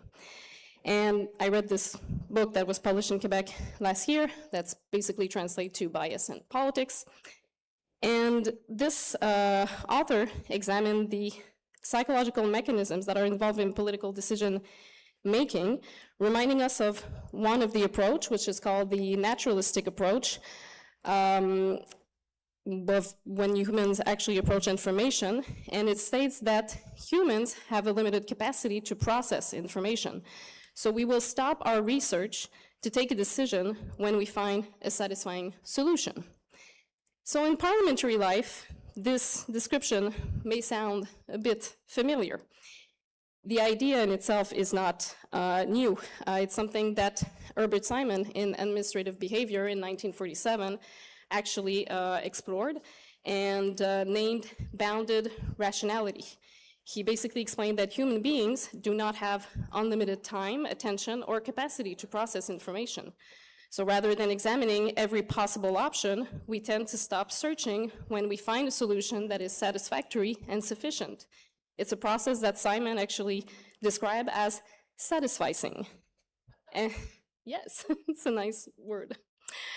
It's something that is also explored by Daniel Kahneman in Thinking Fast and Slow, where he explained that humans have those two systems of treatment of information, system one being more fast and emotional, and system two being slower, more deliberative, more logical. So those two systems interact with each other. Those are great reads if you want to pursue in that direction, but since we're all coming back from lunch, I'm going to try to not bore you too much with this very academic material. But basically, I think that this whole idea of good enough information and understanding the process behind decision-making matters a lot for our profession, because we know that too little information can compromise a decision by preventing a proper understanding of the issue. But too much information can also undermine decision-making. So at its most extreme, actually, information overload, and we know we live in a world of information overload, can lead to analysis paralysis. So much information is available that making a decision becomes more difficult or even impossible. So that created a very uncomfortable possibility for me to consider. In our determination to support well-informed decisions, could our information perfectionism sometimes produce the opposite effect? Something to reflect on.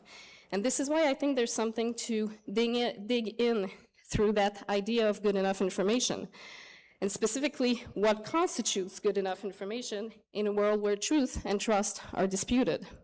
Of course, good enough information should never mean information that is approximate or poorly sourced or unreliable, but it means information that is proportionate to the decision, adapted to the available time, and presented in a form that can actually be used. So reconsidering our volume, the volume, the format, and the delivery of the information that we provide. And I think that this concept of good enough information helps us understand why our users are actually turning to artificial intelligence. They're not necessarily choosing AI because they no longer value authoritative information. They are choosing it because it offers immediacy, synthesis, and interaction. So in that light, our role is being reshaped, and we have to evolve from provider and mediator of access to interrogator and champion of AI, because in the future, epistemic authority will belong to those who can verify AI, not to those who avoid it. And of course, we know there's a lot of skepticism throughout AI, but we believe that it is better to advance through that change than to remain in isolation.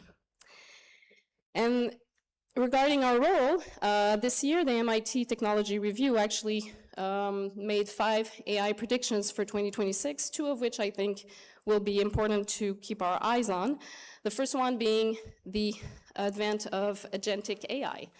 So they say that, of course, in the future, we now have people that are using AI to draft their text. We have people who don't use AI at all, and we have a very small minority that is actually using AI agents to undertake tasks. And these people will be the one who thrive in the future. It's also said that, well, actually it was discussed at the World Economic Forum at the start of 2026, that the new era of public sector service is about building trust through agentic AI. So that was actually pretty interesting, because I thought there might be something with AI where that tool can actually help us increase trust throughout the government, the public service, and the parliaments. So it can be a tool that could be used for good also in that direction, because we often talk about AI being a tool for misinformation, but there might be something to be done by using AI responsibly to build trust towards the public sector. So it could be of help. And another trend that is to look at is the vibe coding. So that's natural language interfaces that are lowering the barrier to software creation. So it makes non-developers being able to build tools by describing what they want. So that would also make the programming actually more available for a lot of people.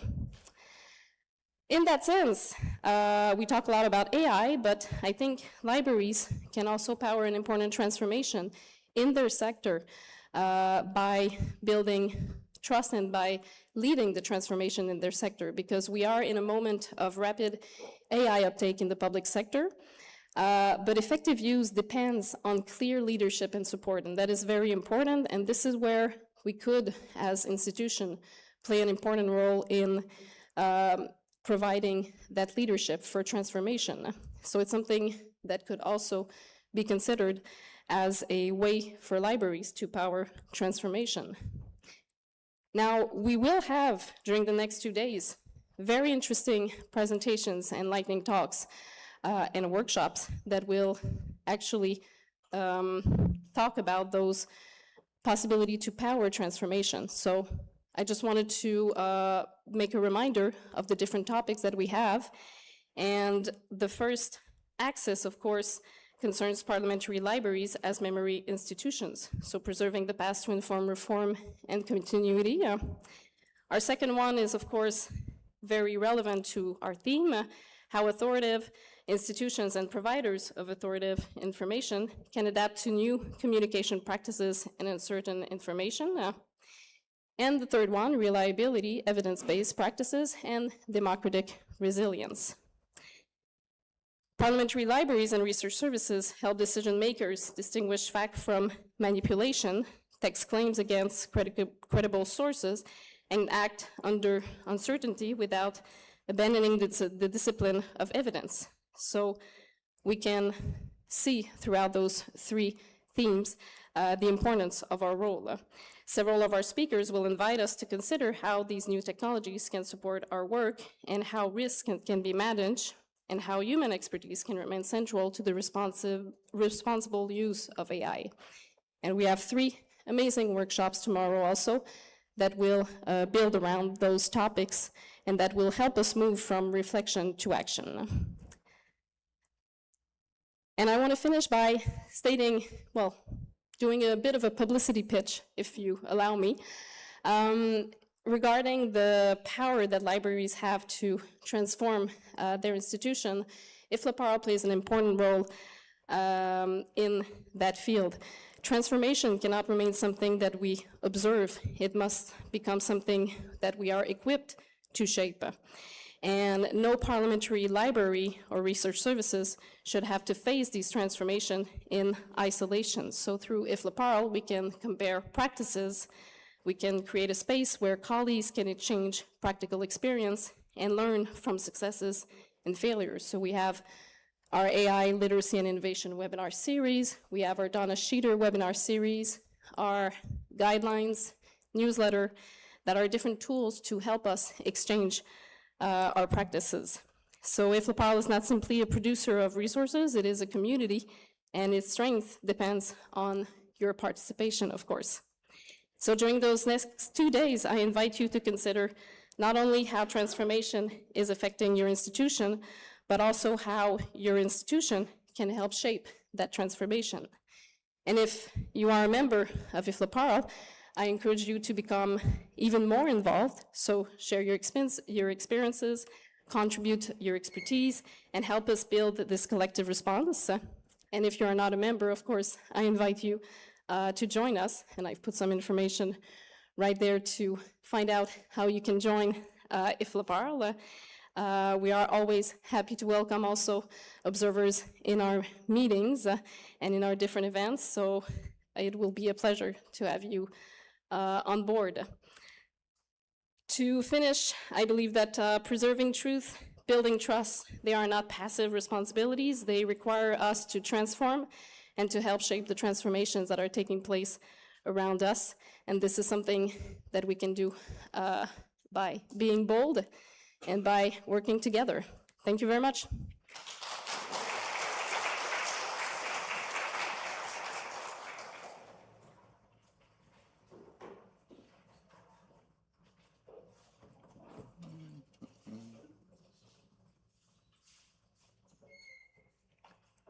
Thank you very much, Caroline, and that was a great start to our session this afternoon. Hello, everybody. My name is Martin Reed. I'm the Secretary of IFLA, and I'll be moderating the first part of our sessions this afternoon. So we have a series of great talks coming up, and we will be having 2 presentations of 15 minutes each, followed by a series of shorter lightning talks of 5 minutes each. And we have a lot to fit in this afternoon, so I'm going to have to be very strict with presenters to keep you to time. So please do keep an eye on the clock. So with that, I'd like to invite our first presenters for our first presentation to come up. Son Hayen, Eun Sol Shim, and Gaeon Choi from the National Assembly Library, who are giving a presentation on a comprehensive analysis of NAL's reference service, trends and evolution. So please do welcome our first presenters. Thank you.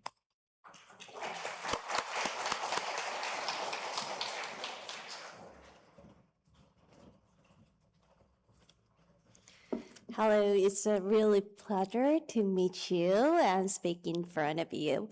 My name is Haen Sun, and I'm responsible for Parliamentary Information Services of National Assembly Library of Korea.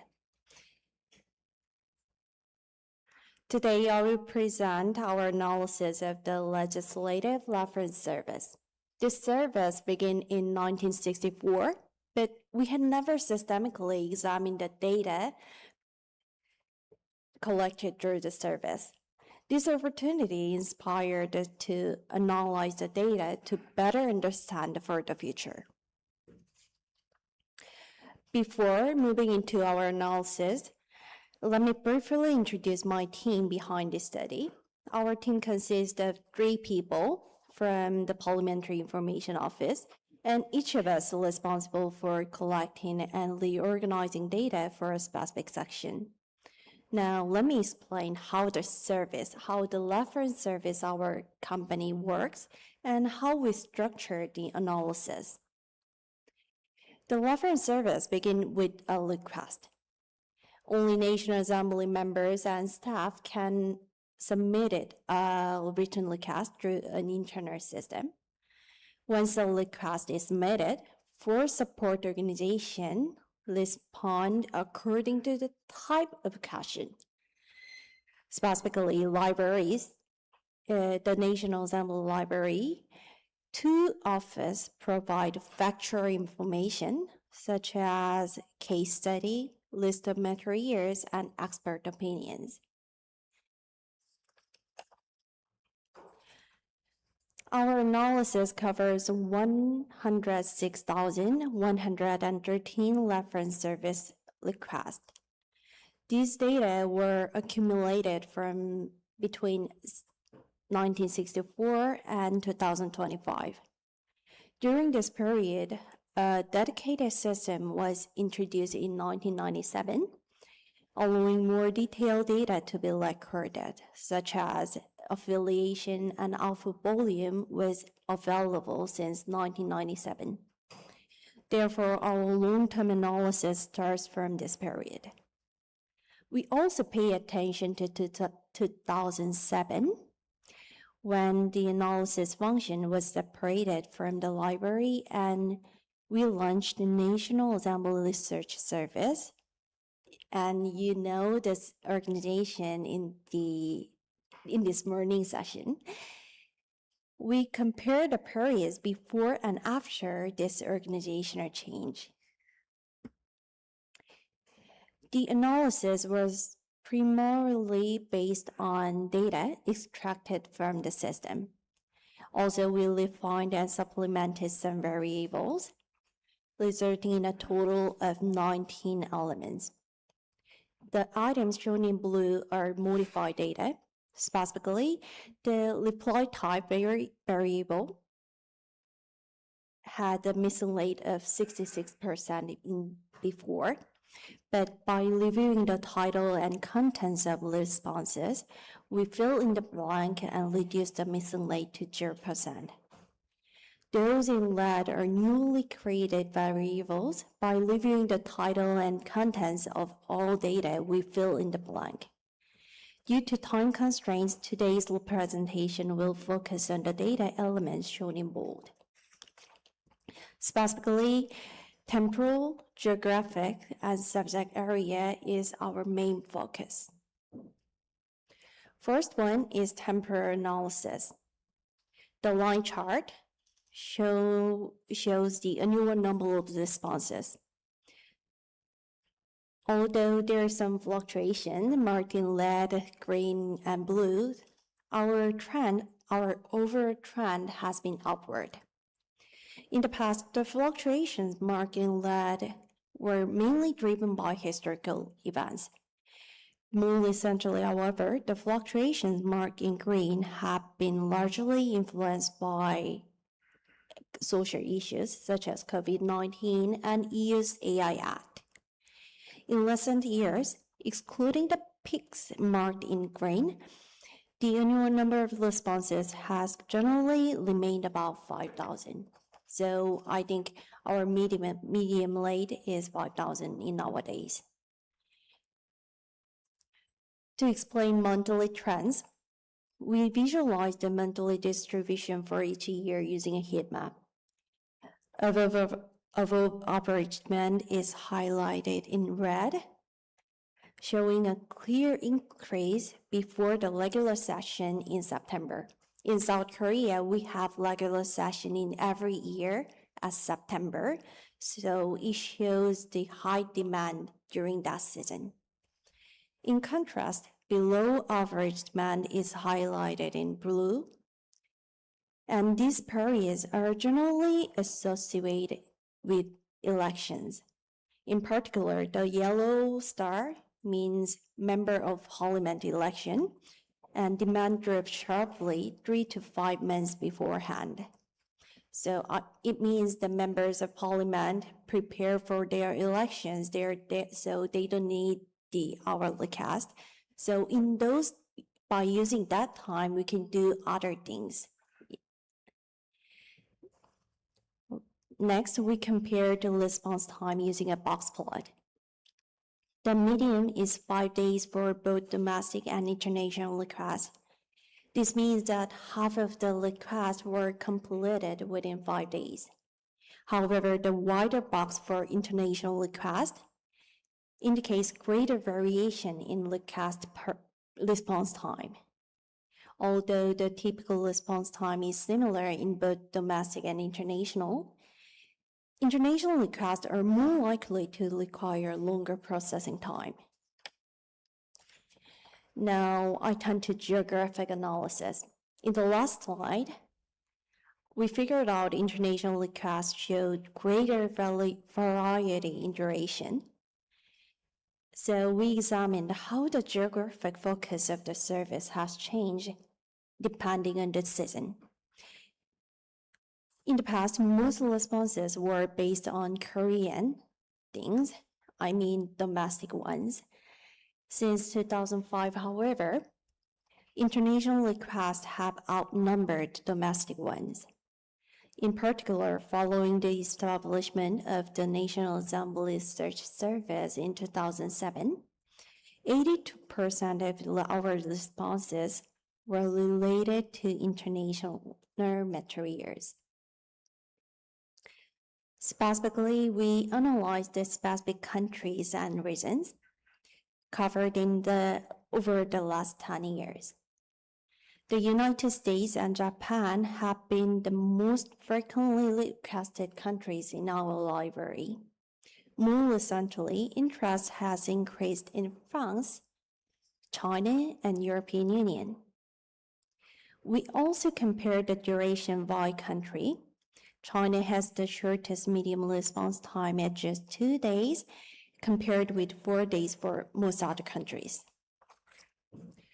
We also grouped the requests by linguistic region. More than half of requests fell within English language region. This include USA, UK, and other Philippines or Singapore who use English in their main language. Interestingly, this distribution closely matches the distribution of language expertise at the National Assembly Library. This suggests that the availability of language specialists may be associated with request patterns. Among language not currently covered by our expertise, demand was highest for Spanish, Swedish, and Finnish. It means we're more interested in European countries in nowadays. Based on these findings, our organization may consider expanding our language expertise to other language fields. Next, we move to subject analysis. First, we classified the response type into 2 main categories, parliamentary and legal category. And then we use 8 subcategories. Parliamentary material account for more than twice as many responses as legal materials. And according to the subcategory, comparing 5 years, 2016 to 2020 versus 2021 to 2025, the proportion of archived research and answers increased by 10% point. In particular, archived research responses became the most common response type in 2024. This means the library has increasingly responded to recurring requests by reusing accumulated responses. In other words, organizing and maintaining well-structured data on frequently asked topics could improve the efficiency of our service, minimize the time, and maximize the efficiency. We then examine how this pattern differed across policy access. We analyzed responses by related standing committee, comparing previous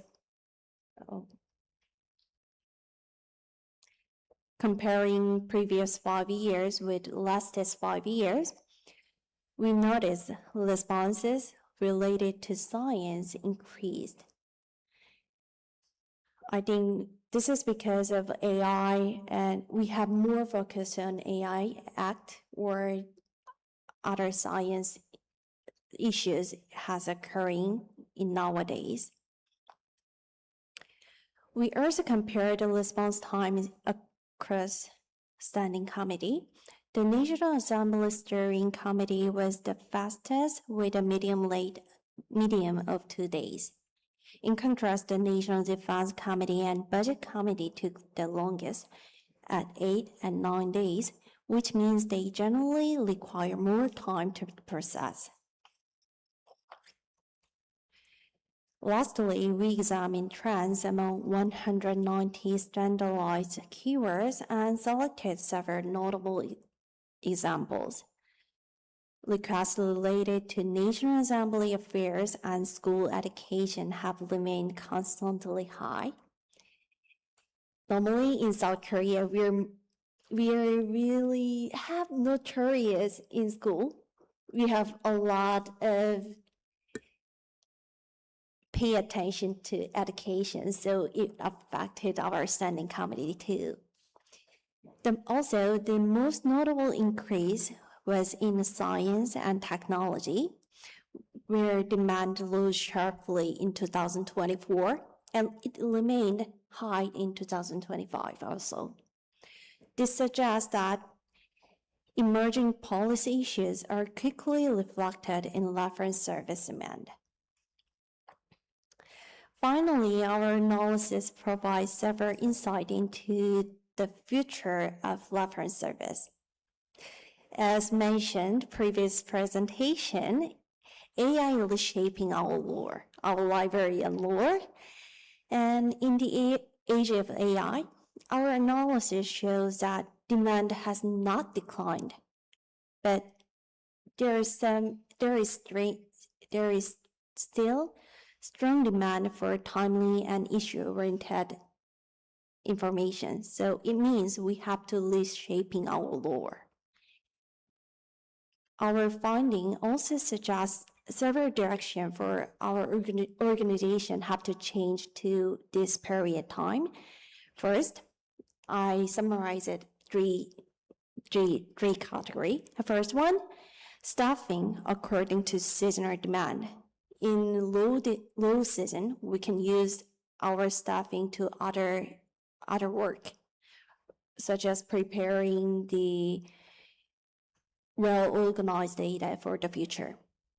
And second, strengthening expertise in international materials. Nowadays, we're more focused on international things. We have to broaden our expertise to other language. And third, preparing reusable resources for frequently requested topics. There are some specific topics that we have to pay attention in nowadays, so we can prepare them in the previous session. So I think the future of reference service will depend not only on adopting AI, but also on how our organization have to adapt to changing user needs. Yeah, this is all of my presentation, and thank you for listening. And I hope you have a wonderful day in Seoul and Busan. Thank you so much.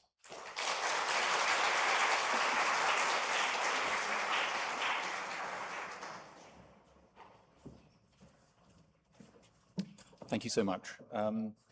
I forgot to mention at the start that we will be taking questions for all of the presenters at the end of the session.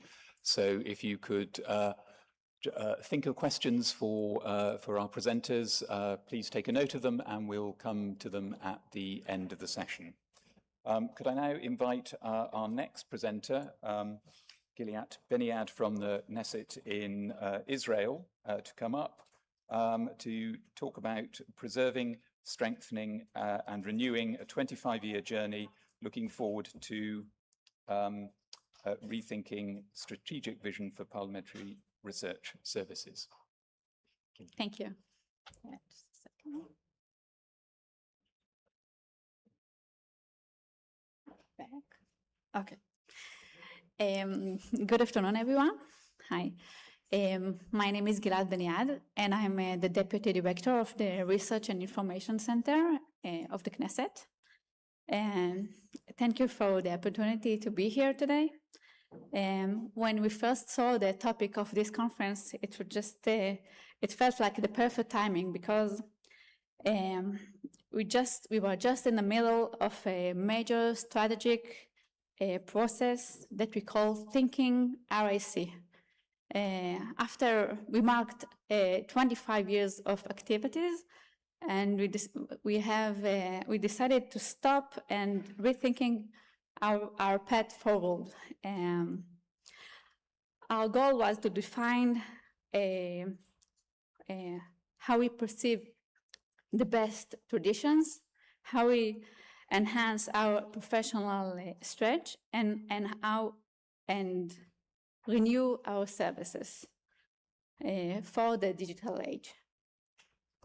So let me begin with some background regarding the Knesset.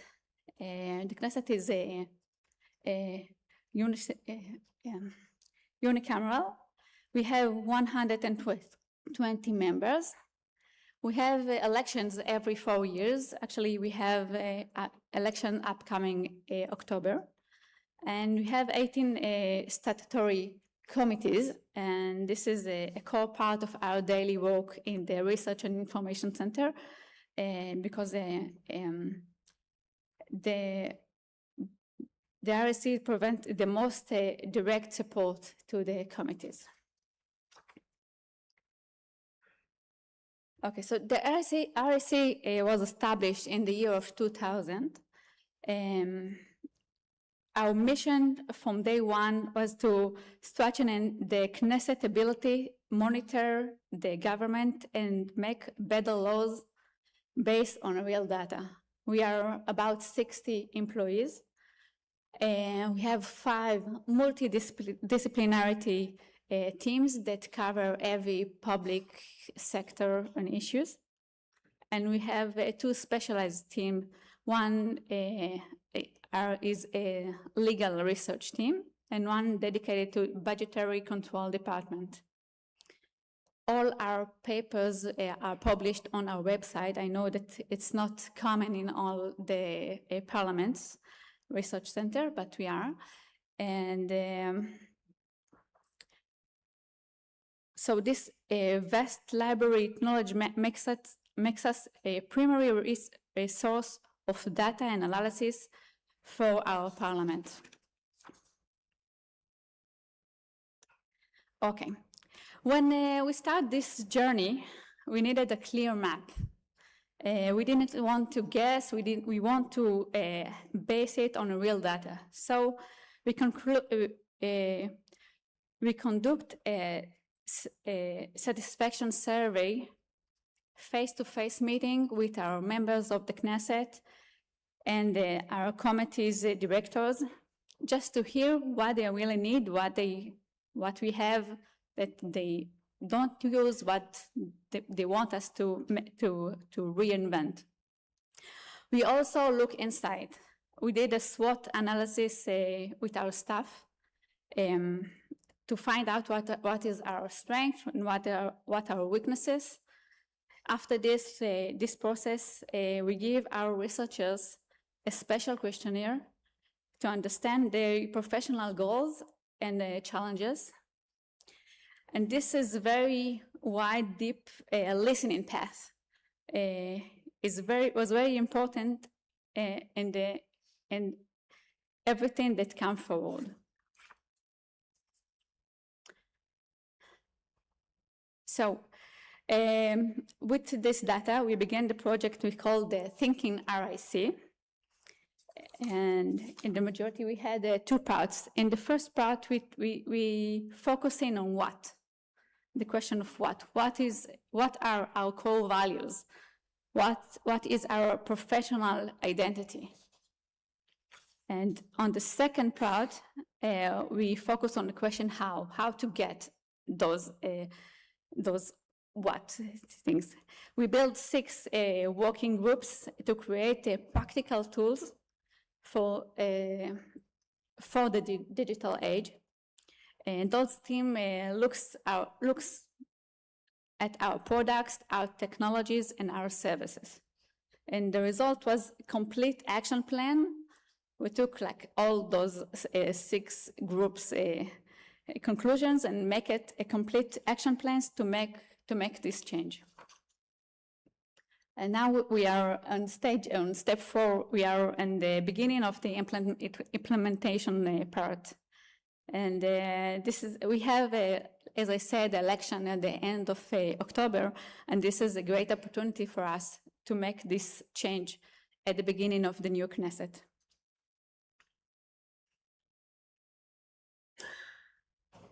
Okay, our transformation is built in a very strong foundation. In a world of post-truth and fake news, we believe that research truth is our great asset. And to keep trust of decision makers, we focus on 3 pillars. The first one is structural and cultural change to support this innovation. The second one it's being a trusted source that always professional and objective. And the third one is the commitment to research truth, when every single fact is verified. Those values are the anchor that keeps us steady as we move into the future. So the transformation one, it's the first step. It's the first big change is changing our mindset. We are just moving from the document factory to becoming the human knowledge hub. In the past, we only focused on the final report. Today, we believe that the researcher is the project. The researcher is the product. A great asset is the expertise, the experience, and the natural voice of our staff. The focus is to offer more than just a paper. We provide personalized briefing, expert consultation, and we are more active in the committee's meetings, even without a writing paper. The researcher is now more partners to the decision makers, and they understand the data, and they help them understand the data in real time. Next, we transfer our product to meet the digital age. We know today everyone, including us, especially the decision maker, face the attention crisis. As everybody have very little time. So therefore, we created a dynamic and visual portfolio of product. In the past, I think majority of our products were long, heavy reports, and now we are moving to a flexible product basket. It includes some, for example, interactive dashboards, when in one click you can find the data that you want, infographics and a clear executive summary that stand alone.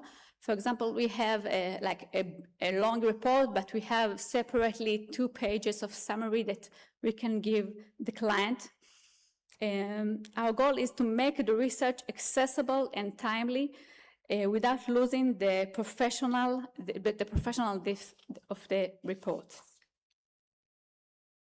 And thirdly, the third transformation is moving from pull to push.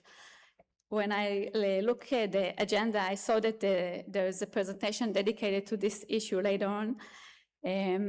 But I think for many years, we mostly reactive. We waited to get some questions from the members of the Knesset or the committees, and then we started to work. Now we are changing a bit changing our mindset, and we're becoming more proactive. We're looking at the parliamentary agenda and push relevant information for the committees and the member of the Knesset before they even ask.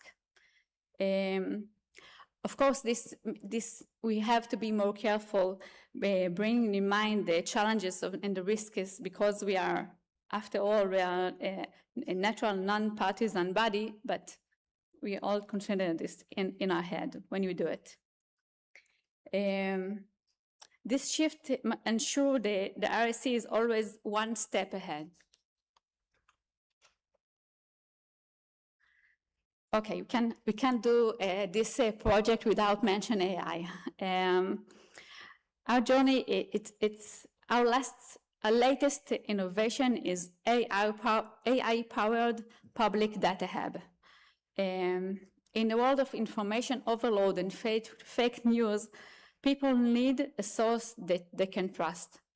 We are now building a smart system using AI, but it's a bit different. We based only on our verified RIC documents. So by limiting the data, to the professional report, we prevent the hallucinations that common to all AI tools. In the future, we are planning to publish this tool on our website it will be open to everyone. So it's our way of using technology to protect the research truth and make it accessible to everyone. So summarizing all the main actions we have. So first of all, as I said, tailoring our product. We make sure every product, every report fits specific needs of the client and in the tight schedule of the Knesset. Expanding our presence of the researchers, as I said, to be more active, to be more present, taking a seat on the table of the committees. And the last one is improving the visibility and accessibility. We use design and AI to make sure our data attractive, accessible, and easy to understand. Together, those three pillars ensure that we remain most trusted and essential source of knowledge in the Knesset, in our parliament.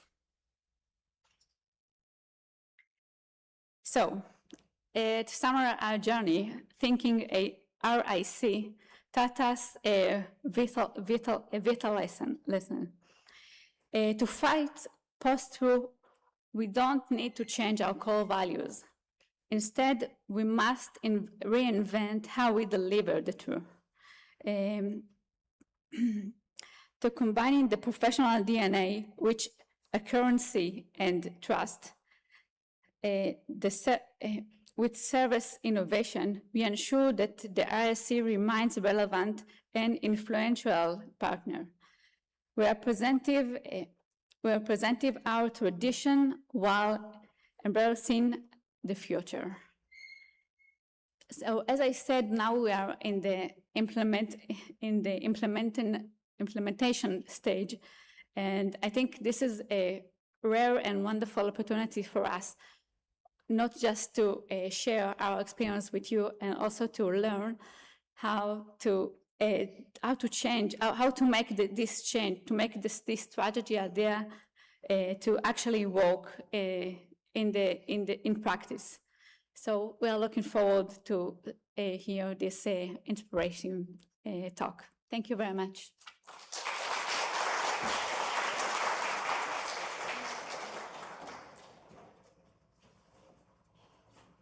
Thank you very much, Gilad. That's the end of our first two presentations, and now we're going to move on to a section with some shorter lightning talks. So I'd like to invite the first of our lightning talk presenters to come up, Joanna Smith and Alexandra Fortier from Canada, who's going to present on a survey of responses to sensitive collection titles in parliamentary libraries. Joanna.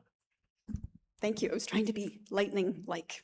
That's just open my thing. So thanks for having me here. I thought I would give a quick report on a survey that many of you responded to that we conducted earlier this year. I have to do this. We noticed, and maybe you've noticed this in your jurisdictions, that over the past few years, there's been an increase in book challenges and censorship efforts against libraries in North America, certainly. These are publications dealing with race, sexuality, and gender identity that have been particularly affected. And the challenges are really coming from across the political spectrum. Just catching my breath. We notice on the political right, censorship issues are often led by organized advocacy groups seeking to remove materials. And on the left, challenges are sometimes coming from library staff themselves, often through a diversity, equity, and inclusion lens, with concerns centered on representativity and harm that they see in collections. Most of the documented cases involve public and school libraries, but parliamentary libraries are not immune to this kind of examination of our collections. And yes.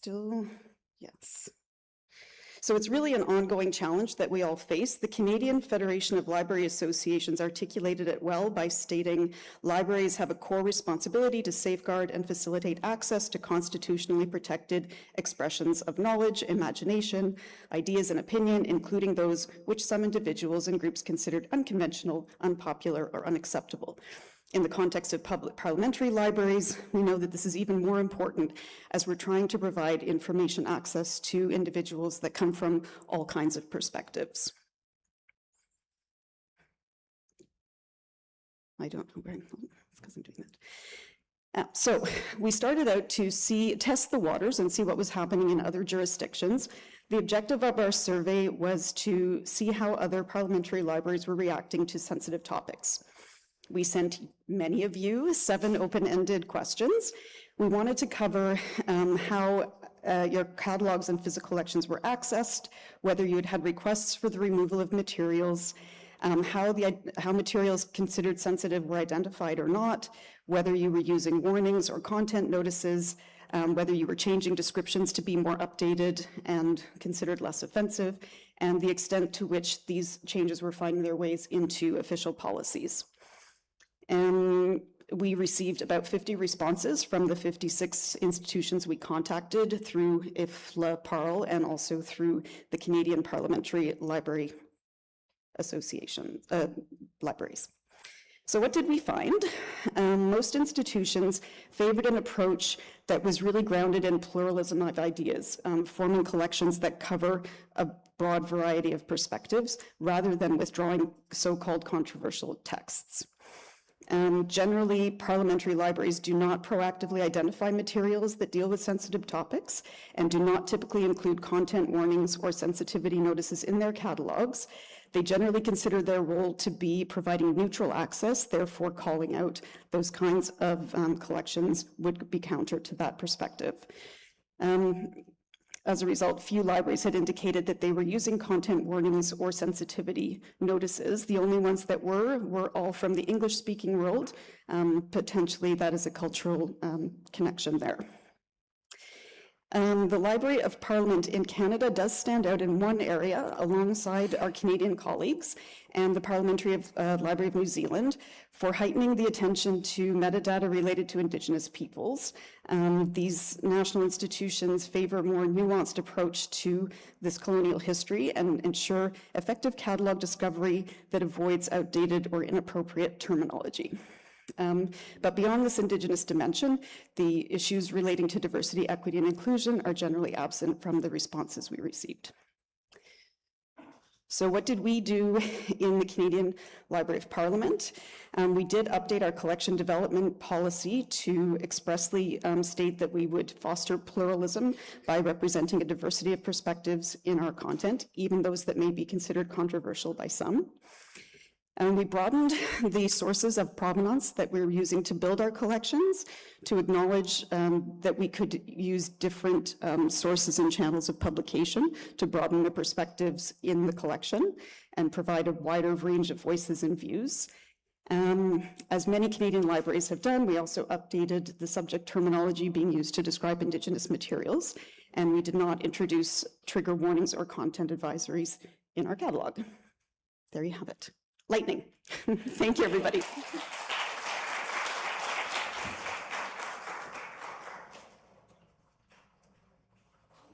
Thank you, Joanna, for being so on time. Perfect, thank you. Our next speaker is Angela Quiroz from Chile, talking on preserving legislative history, the use of ontologies and linked open data to visualize the work of Chilean parliamentarians. Angela.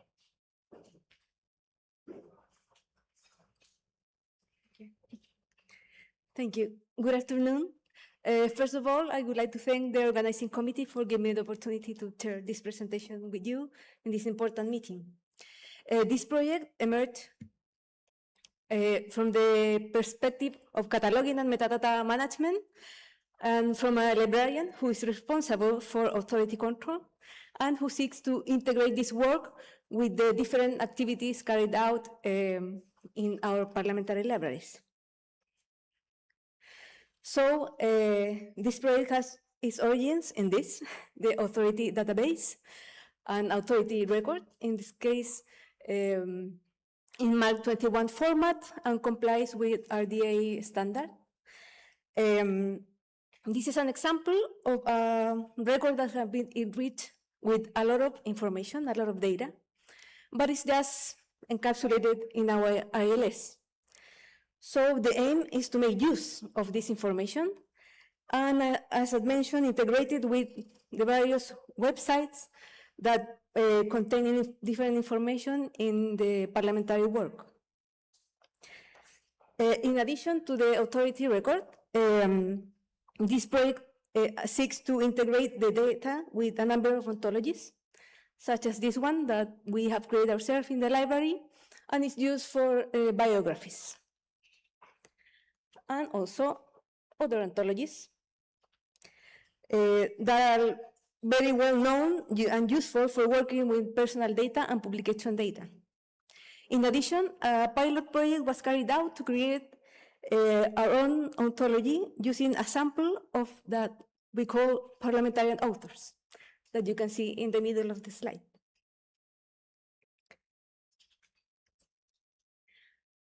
Also, we want to integrate a number of databases. On one hand, our own databases, which contain, for example, the biographies of the individual members of parliament, their parliamentary work, and their speeches in parliament. And on the other hand, we have the most commonly used databases for the work in authority control, like VIAF, Library of Congress authorities, and some data from Wikipedia and Wikidata. So the outcome of this project is a web portal when you can find information centered on individual members of parliament and containing all the information we have on them, but focusing on the publications we have in our catalog, and also integrated all the different information that is split in different sites, in different websites in our library and also in external libraries. So we want to integrate it in a single portal. And well, furthermore, this portal will enable us to highlight, for example, outstanding female members of the parliament, and to bring together all the information we can have in our sources and in external sources in just a single website. And thank you for your attention.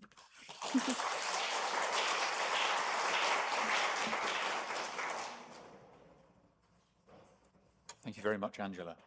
And now we're moving on to Caroline, who's coming back to talk to us about from custodian to advisor, reshaping Quebec Parliamentary Library's role in records management. Hello again, everyone. So I'm changing hats, leaving my IFLA Parl chair hat, take my head of information service hat from the Quebec Parliamentary Library. So to give you an overview, just a context of the Quebec Parliamentary Library, we are the Library of the National Assembly of Quebec, which is a provincial parliament located in Canada.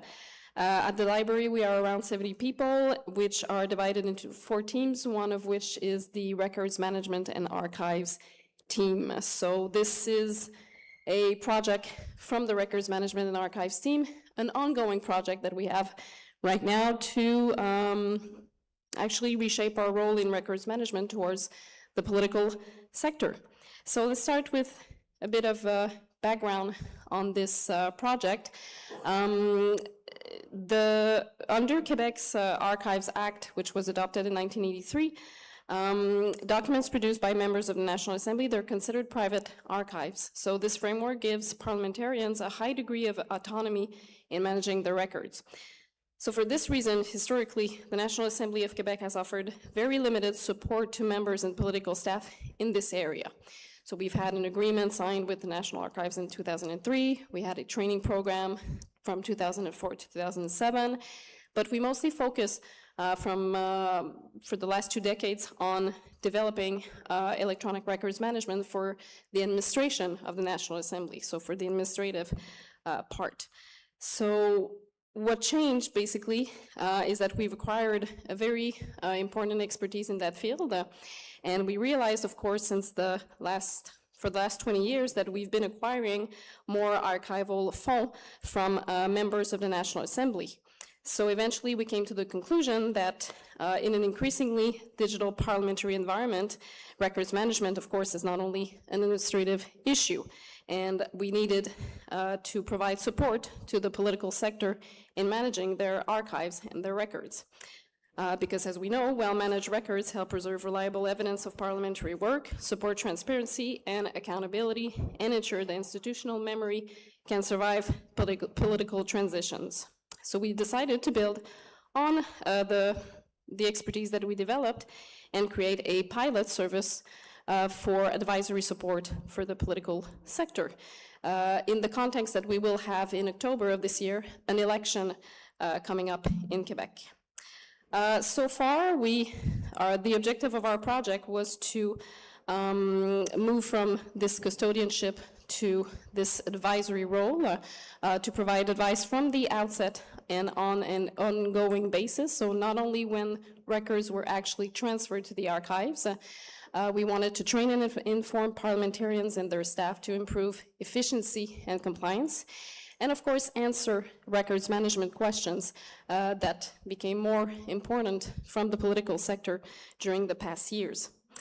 So far, we developed a couple of tools, and we saw a nice progression of the project. So we've had meetings with a sample of political staff to discuss their management of their records.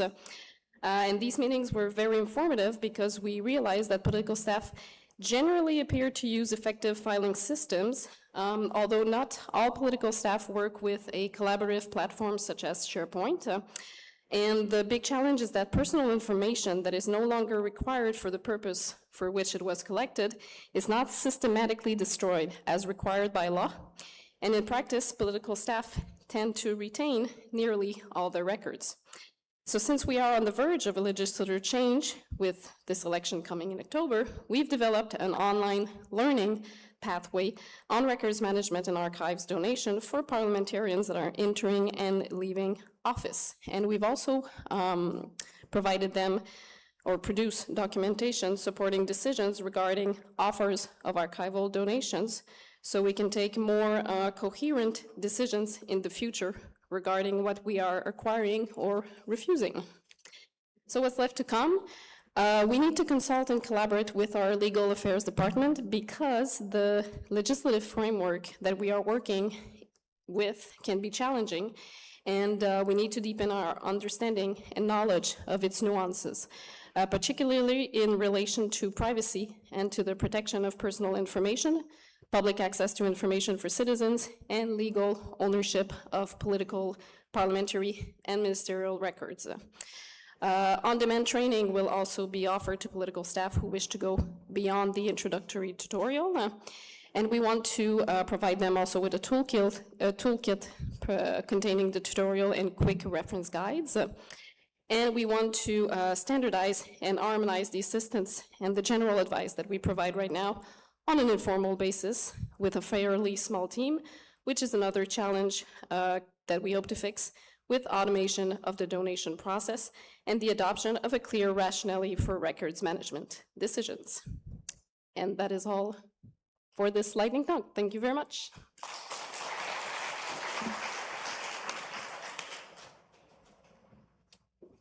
Thank you, Caroline. And now we have our final speaker, Chifuyu Hiyama from Japan, who will tell us about rediscovering Japanese parliamentary papers. Chifuyu.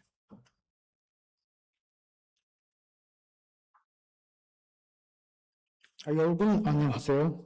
I'm from the National Library of Japan. I will make a brief presentation about our ongoing project we've been working for the past 2 years. The aim of the project is digitize parliamentary records and make them accessible online, thereby raising public awareness of the parliament. Namely, publication of oral history of the speakers, the opening of the archive of parliament papers, and the provision of full text data or minutes of the diet since the end of the 19th century.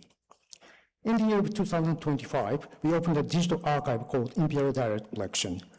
Not only the stenographic records, but also the papers of the Imperial Diet have been digitized and added to the collection. The complete sets of stenographic records of parliamentary proceedings, that is, verbatim records, have already been digitized in full text and made publicly available online. The period covered is from 1890 to date, and the volume is more than 2 million pages. We should mention the complexity and peculiarity of the Japanese parliamentary records. Stenographic records of committee meetings have also been made and published. Of course, in the UK, verbatim records of committee meetings are included in Hansard, whereas in most countries, stenographic records focus on plenary sitting or public hearings, as in the USA. In records, in addition to transcripts, a wide range of information may be included, such as text of bills. Both houses distribute such papers to every member separately and also compile them comprehensively alongside with the strict records of the minutes. So the volume of documentation increases and the structure becomes more complex. There's some technical challenges that OCR faces in creating text data, the layouts of the records, which reflect the complexity of the records and the combination of different types of letters, hiragana, katakana, kanji, which is unique to our language. Finally, we'd like to share some external reaction to our project. Political scientists will find the full text data useful for polymetrics, that is, the quantitative analysis of parliamentary debates and political trends. Linguists will also find it a valuable resource for studying the information of the modern Japanese language through corpus construction and text mining. Public awareness is growing as more people experience using the database alongside watching debates online. Thank you very much. 감사합니다.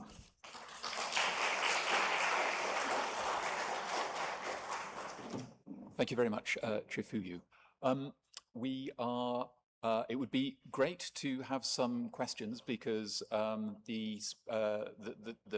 speakers this afternoon have told us about lots of very interesting things very, very quickly, and I would like to thank them for the keeping so well to time. What it does mean is that we've only just scratched the surface of a lot of those topics, and I think we would all like to get into a lot more detail and ask a lot of questions of our speakers. Unfortunately, we don't have time to do that now. I'm afraid we need to move into a short coffee break. But before we do that, we're going to have a group photo on the stairs. So if we would like to, move outside, we will have a photo, and then we can move on to coffee. And over coffee, I think that will be the opportunity to question our speakers and to get into a bit more detail about the very interesting topics they have. But I'd like to thank everybody for their presentations one more time. Thank you all very much.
session of presentations. My name is Daan Smolders. I'm from the Netherlands, and I'm part of the standing committee of IFLA-PAL, and I'll be moderating this session for you. We have a tight schedule. Like the first session, we have two presentations, one of which is a dialogue, actually, and 2 lightning talks. And so I would like to ask all presenters to please keep to their allotted time so that we might have the opportunity to do a Q&A at the end. So, without further ado, I would like to ask our colleagues from the USA to come to the stage, Robert Newland and Judith Conklin. They will have a dialogue for us about technology challenges facing parliamentary libraries. The floor is yours.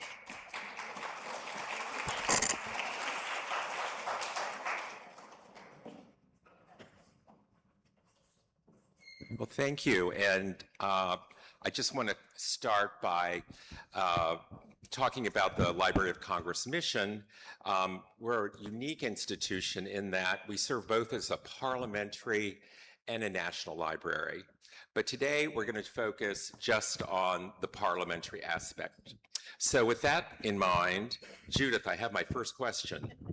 What does this dual mission mean for how we approach and ultimately deliver technology?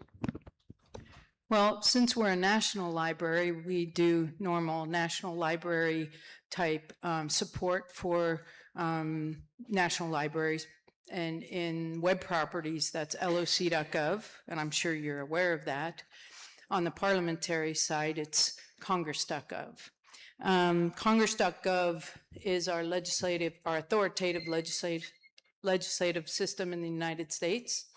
It has bills, members of Congress, information, co-sponsors, CRS reports, Congressional Research Service reports. And our legislative process is, if it's introduced at the Senate, it goes to our government publishing office, and then they send it to the Library of Congress. So we are downstream. Most data comes from either the Senate or the House of Representatives. We do have some data that come directly from us, such as CRS reports and a few other things. But that's our legislative process.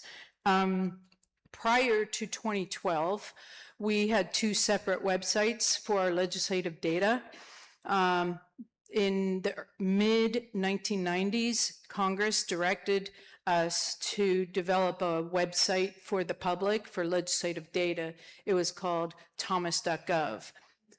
We were also directed to create a website for Congress for legislative data, and that was Legislative Information System, lis.gov, and only Congress could get to that website. The library found that it didn't always match each other.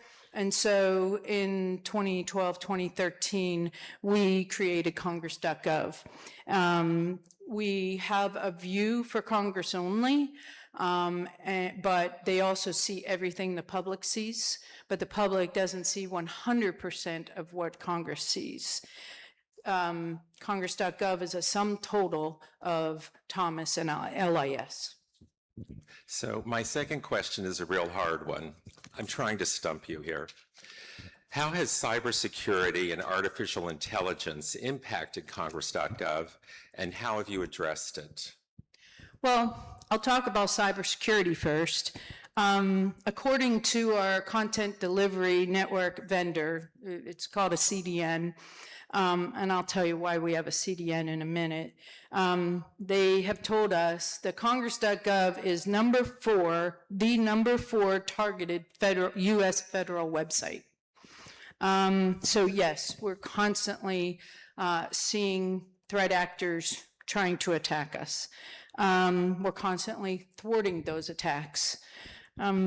We have a defense in depth mentality. We have multiple security tools, layers of security tools, and we're constantly looking. We're very vigilant.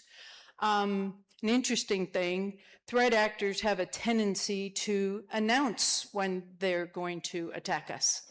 And like Anonymous, they'll tell us, at 2 o'clock, we're going to take Congress down. Well, most people would think that's the House of Representatives and the Senate. They just go for congress.gov. So my peers at the House and the Senate are very happy because we take it for them. They still get hit, but congress.gov is up to bat a lot. We're very disciplined. We do 3-week sprints, I told you I would talk about our CDN, our Content Delivery Network. In 2016, we received a significant distributed denial of service attack called a DDoS, and it just kept going and going around 3 days.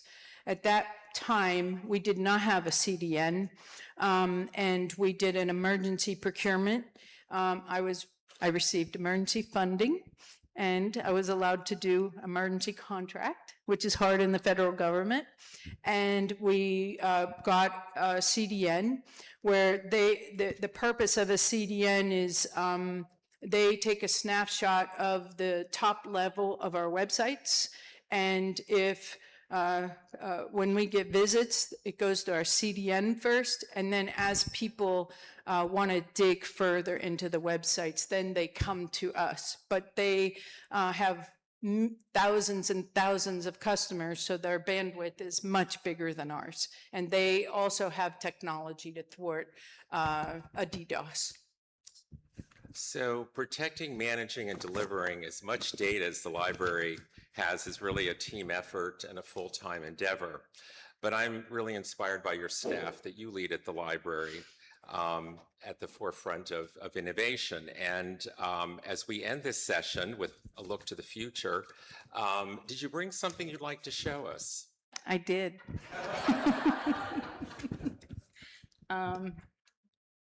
So it's very small. I hope I don't drop it.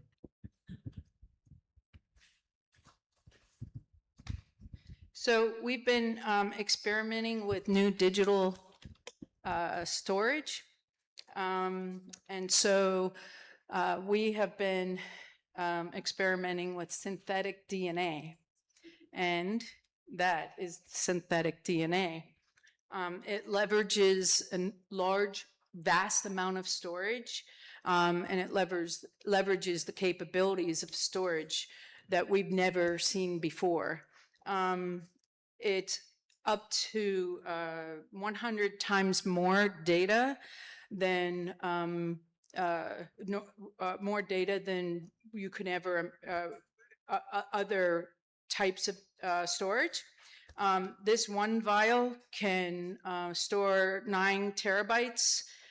It's very durable, and it can withstand 300 years and maybe even more.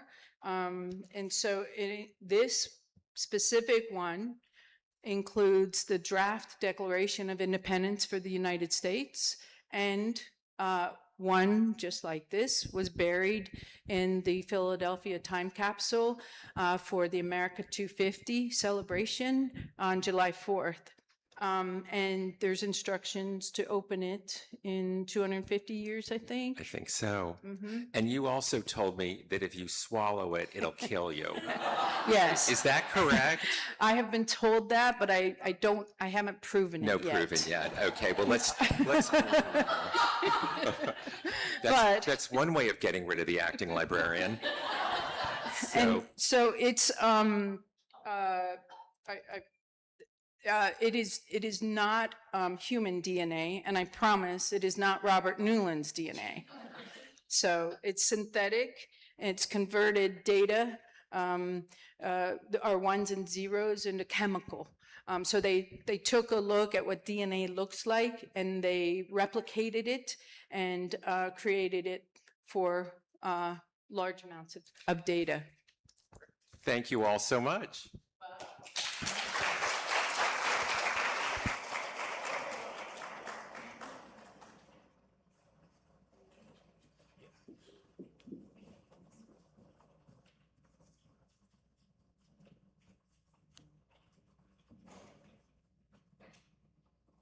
So thank you very much. This was very interesting. I'd never heard about this, what is it, synthetic DNA? I will look it up. So yeah, the stage is being prepared for our second presenters, our colleagues from Canada, Joanna Smith and Christine Ivory, and they will give a presentation about balancing efficiency and authority, use of AI in the Canadian parliamentary context. So please, come to the stage.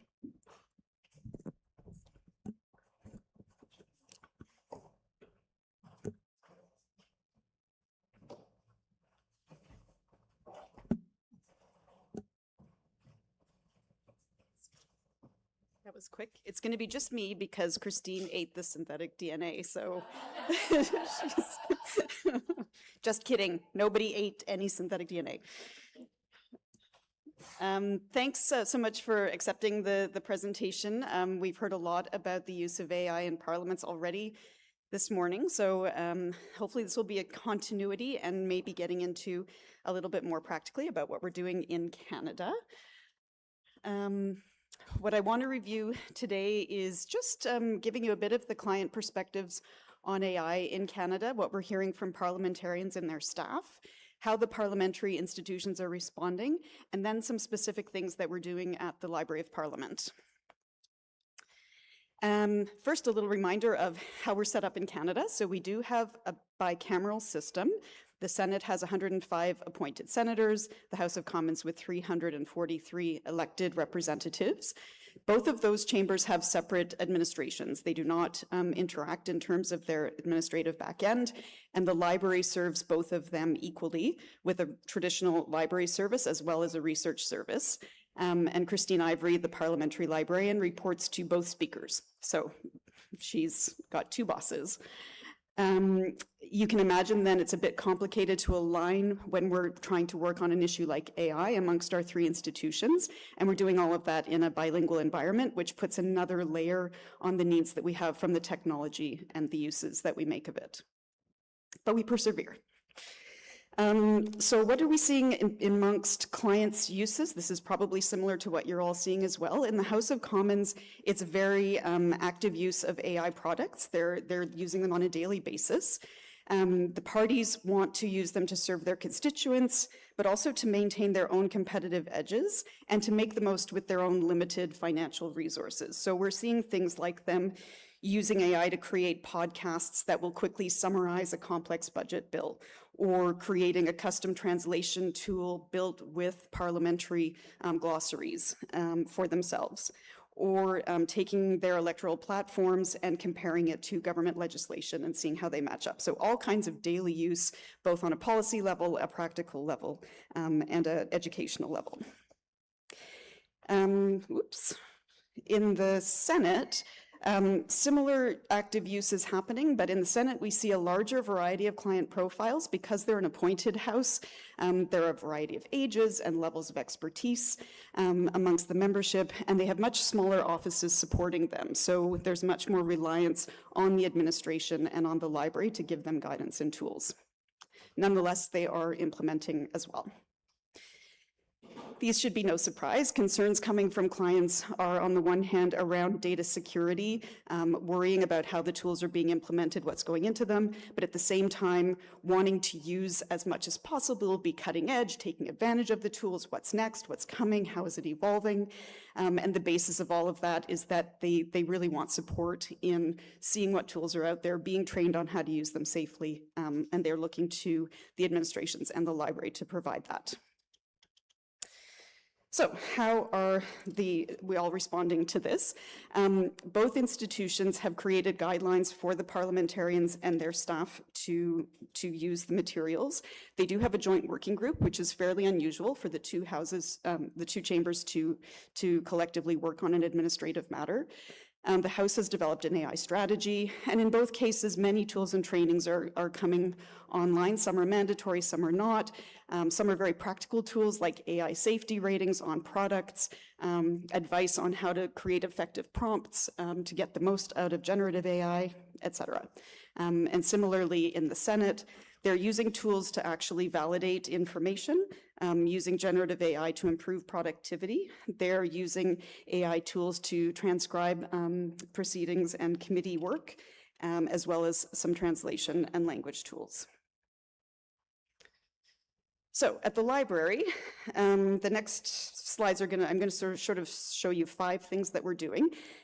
This first one is old news. If you were at IFLA Parl a few years ago in 2024, you saw a detailed presentation on our guidelines. We came out of the gate early, but I think we could say that at that point in time, we were taking a very much risk-based approach to AI. We were on the worried side. We were putting guardrails around. We were making sure that there was going to be, we were going to mitigate any kind of reputational risk from the tools. And these are the kinds of guidelines that we were seeing. So being very careful about disclaimers, about data validation, about how and when we use the tools. We still do this, but that was our perspective, our sole perspective. Our emphasis at the time. Since then, we've tried to step back and take a broader approach, kind of providing an institutional strategy, much along the lines of the principles we heard this morning, positioning the library and making sure we could be as forward-thinking as possible with the use of the tools. But we wanted to link that to what was actually happening in the experimentation that we were doing in the institution. So is it a strategy? Is it an action plan? What is the thing? We ended up calling it a roadmap. It's a roadmap, and it sort of unites some of those principles and objectives that we were getting at with some of the practical applications that we were seeing happen. We wanted to provide a way to at least coordinate what was happening around the institution and get down on paper what the thrust and the direction was that we wanted to see at an institutional level. So the principles are ones that we see over and over again. They mirror our guidelines. We see them probably in all of your institutions. Transparency, secure and safe use, effective and efficient products, accountability in how we're using the tools, and that we apply them in a manner that's ethical and fair.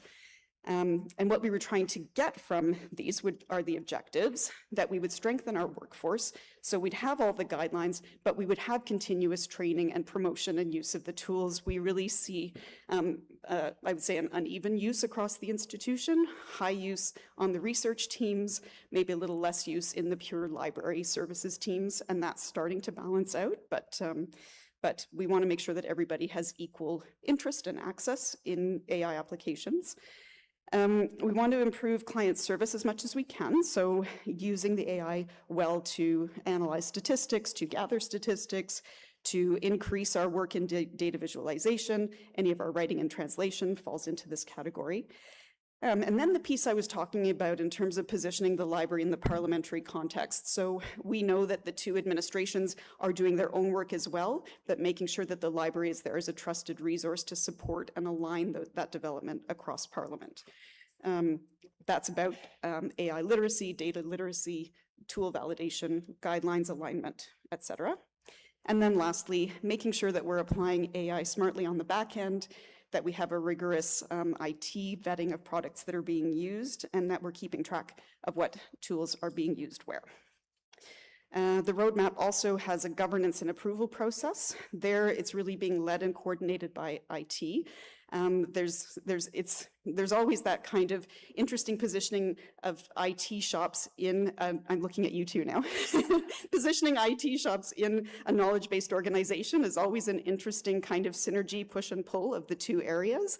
And I think in the AI world, we're seeing that more and more, that IT is the coordinator, but it's being implemented all across the organization in the operational daily work of what we're doing. And then there's some implementation guidance in our roadmap as well in terms of how we want to approve and have those projects roll out. So that's kind of our framework. Supporting that is a community of practice.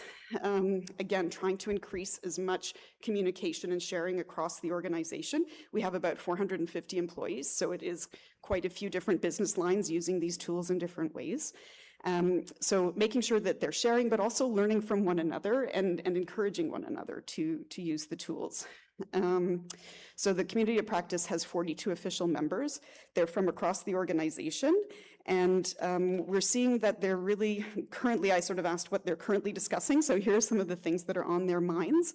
They're running through scenarios on using AI in business operations. That would what we'd expect. But they're really now starting to look more closely at applying chat functions in different ways in the tools and making sure that they're tracking what one another are doing. It's great to have that kind of, we really wanted to encourage the grassroots use and development of AI in the organization, so that community of practice is a way to really encourage that. But honestly, keeping up with the technology shifts and the evolution of these tools is an ongoing challenge. So that sharing across fields is helping, but it is a challenge. So a couple of the use cases I thought you might be interested in. One is on our back-end cataloging, and maybe you have done similar tests and pilots in your organizations with different products. For us, we wanted to make as accessible as possible our sessional papers. These are the papers that are tabled in Parliament, but not necessarily read out in the Hansard. They're not digitized, so we worked to digitize them. And then we use SeqLite, which is a JSTOR product, to create basic cataloging descriptions for our catalog. It worked pretty well. We were able to bulk sketch out the descriptions, but they're not in MARC format, so they needed to be transformed quite a bit in order to be fully usable. They were pretty good at recognizing names of individuals or analyzing subjects, but we still had to intervene to standardize those. It was not bilingual, which, as I mentioned, see above, is one of our key requirements from any tool. So it's probably not something that we could roll out across these kinds of initiatives, but it really was, it gave us a chance to get some stuff more accessible, and it gave staff the chance to really play with a tool that is actively working in one of their core functions. So it was very useful from that perspective. Another case is more from the research side. This is in the generation of trade and investment profiles. These may be documents that you produce in your research services as well. They're documents that describe our bilateral trade interests with various parties. They're very, maybe a bit laborious in terms of time to create. It can take hours or days to generate and pull together all of the statistics from multiple databases. So the team created an automated process that did that. They used AI coding to develop the automation tool. And then there's also a little piece within the trade profile that's AI generated that summarizes the content in the data tables. It's dropped the time that required to create these to minutes, where it was days or hours before, and it's creating a much more consistent product. So we can see that this is an approach that we can apply to other tools that are repetitive in this way and are using predictable sources of data. Huge success. So some of the other things that we're going ahead with are looking at summaries for some of the research products and documents that are coming out of Parliament. We're, as I mentioned, investigating how we can use generative tools. We're maybe going to create a small language model similar to what's happening in the Knesset with our own research publications and use that as a base for generative work. We're not there yet, but those are some of the things on our mind. And of course, the cybersecurity issues and the swallowing of the synthetic DNA is always on our minds. But it's an ongoing balance of testing as much as we can in a safe environment that we're coordinating well at the institutional level. And there you have it. Thank you.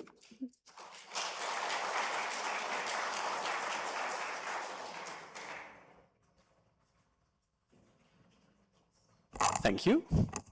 I would now like to ask our next presenter to come forward. That's Sang Duen Pongput, our colleague from Thailand.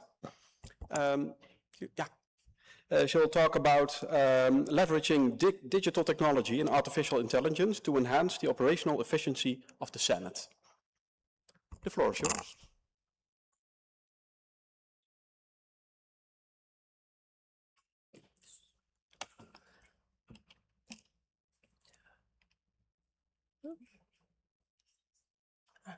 Swadika. Yeah, it's a meaning good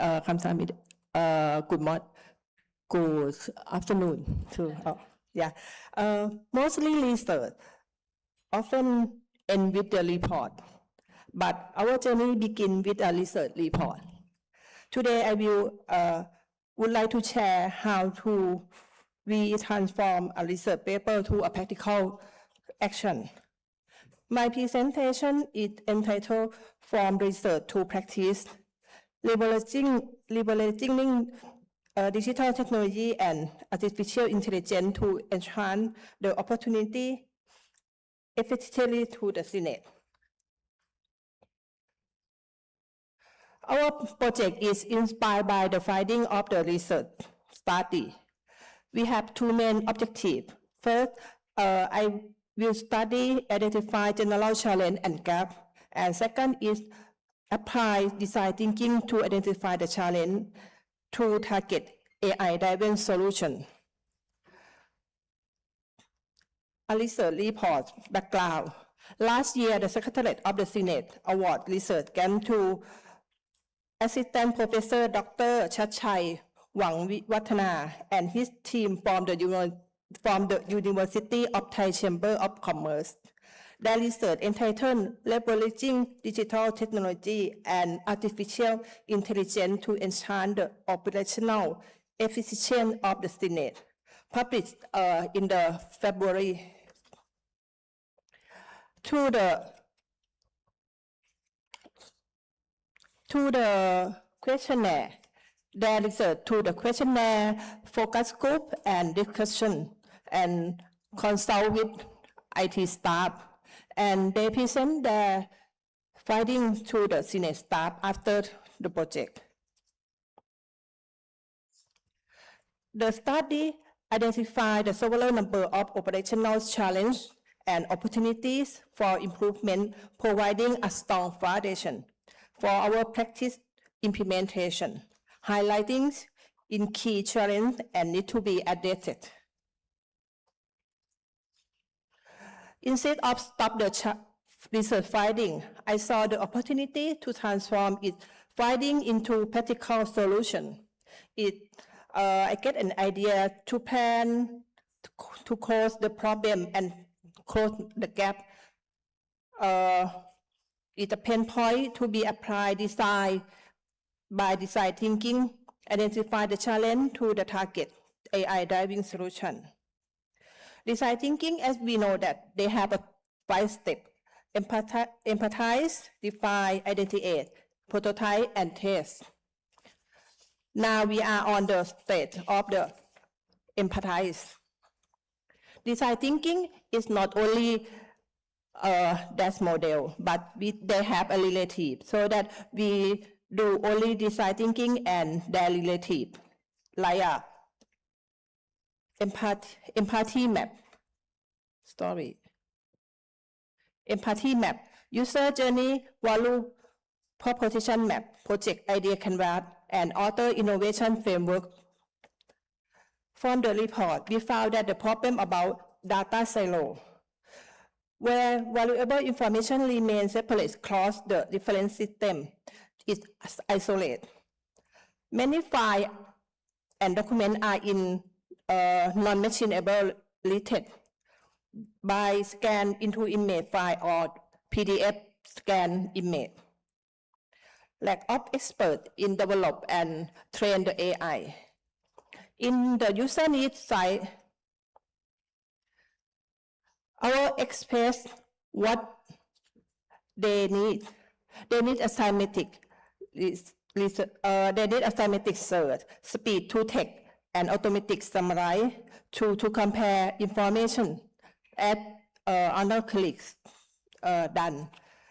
The important concern that we also recognize important concern about AI must provide accuracy, AI output, and minimize hallucination. And the second is cybersecurity when we use public sector AI. By our action, the target that user need, they need a trust and innovation. They need a transparency. They need institution integrity. They need authoritative information, data governance, data sovereignty, and the digital transformation, including AI in legislative, agility, reduce unnecessary process, retrieval augmented generation, semantic research. We believe that Thai Senate experience provide a practical example for the other institutions that we begin their AI journey.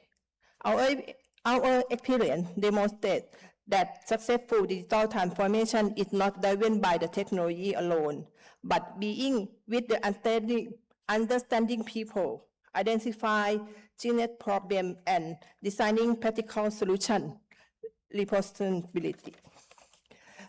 Our goal is not simple to adopt artificial intelligence, but it used to be strengthened evidence-based discussion-making, improve parliamentary service, and build great public trust. We can lead digital transformation responsibility transparently and in support of democratic governance. Thank you for your attention. สวัสดีค่ะ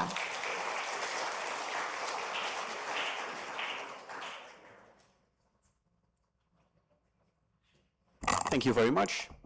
So for our last lightning talk, I would like to invite Julia Taylor, another colleague from the USA, and she will talk about CRS.gov, user-centered redesign. The floor is yours. Great, thank you. Let's see. Oh, that was easy, okay. Hello, my name is Julia Taylor. I'm the Assistant Director for the Knowledge Services Group at the Congressional Research Service. CRS is the research arm at the Library of Congress. And I'm here today to talk about CRS.gov, which is one of the many websites that we have at the library. CRS.gov is only available to the legislative branch. And just as I'm talking, my notes went away from the Wi-Fi. Okay, great. And our website serves as an important portal for accessing authoritative information and communicating with our users. And so we wanted to make sure that our website was consistent with that goal. So we began this project back in 2021 as part of our IT modernization efforts. It not only involved CRS, but we worked in close collaboration with OCIO and several technology contractors. We wanted to implement a user-centered design. So this was great scheduling, and that we just heard a bit about design thinking. And so we used both formal and informal methods to understand what our users wanted from our websites, and those included things like surveys and different types of user tests. We also had informal conversations and discussions with our users and a redesign working group that consisted of internal staff. And so there were a few things that we learned about our website through this process. Front and center, we learned that people felt that our website was overwhelming. We tried to pack a lot of information on our homepage, and our users really struggled with finding what they were looking for. Additionally, the search results sometimes weren't exactly what they were expecting. We also used some data metrics from our site to see what we could learn from them. And we saw that some of our most visited pages were not highlighted adequately on the homepage. They were actually in the footer of the site. And then we also saw that our search was heavily used, but perhaps wasn't prominent enough on the homepage, and that mobile usage was unexpectedly low. We hear a lot that people are on their devices, but the statistics actually didn't bear that out.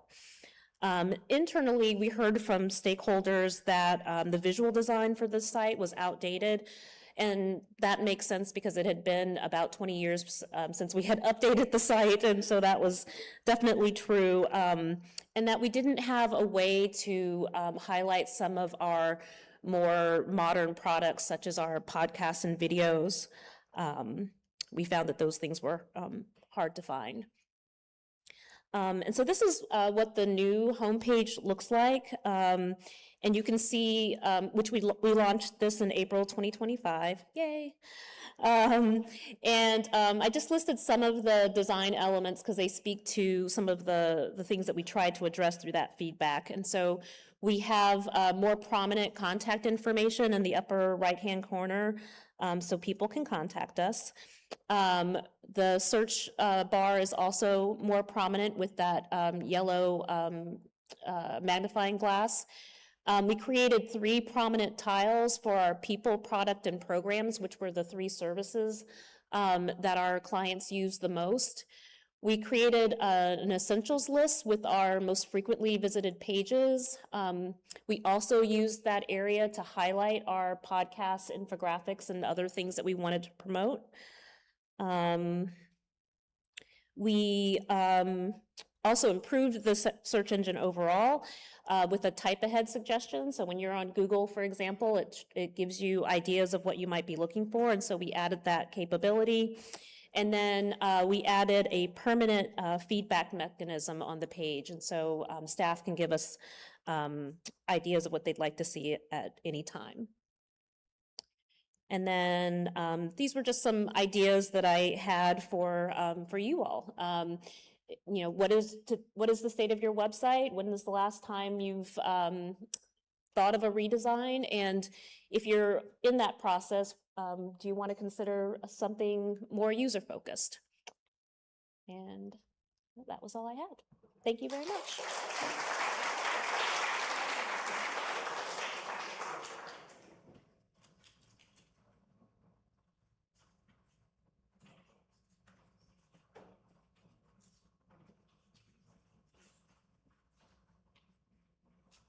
Thank you very much, Julia. I hear we have time for one question. Well, it's better than nothing. Oh, yeah, I see one. Oh, no, there's microphones. Oh, there's one coming towards you. Thank you. I have a question to, I think have a question to Joanna. Right? Yeah. Do you want to take it here? You mentioned a lot of new things that you're doing, and you mentioned, can you say something about the staff that you use? Did you need to hire new staff to do it, new qualifications for the staff members who are working for you? If you can say something, because we, as Gilad mentioned, we are in the process, and this is one of the things that we're thinking about. Do we need, new qualifications for the staff that we are hiring? Thank you. We haven't changed the qualifications at this point to incorporate the competency profiles that we use allow for some thinking in terms of innovation and being up to date on technology. So it's something that we're expecting lightly across the board. We haven't created any, I guess, AI-specific jobs yet. It could be someplace we go in the future where we want to really centralize that, but right now we're trying to spread the expertise across the organization. So I wouldn't say it's off the table for us to adjust the job descriptions, the qualifications, but we haven't gone there yet, but we should talk about that. If you're in, I think we're probably in thinking along similar lines.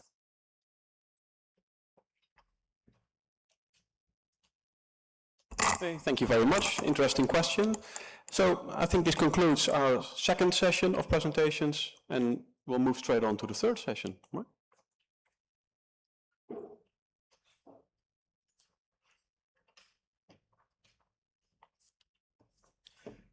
Yes, thank you, Dan, and thank you for that question. So moving on to our third and final session this afternoon, we have one presentation and 3 lightning talks. So if I could ask our first presenter to come up, Guido Williams from Chile. The floor is yours.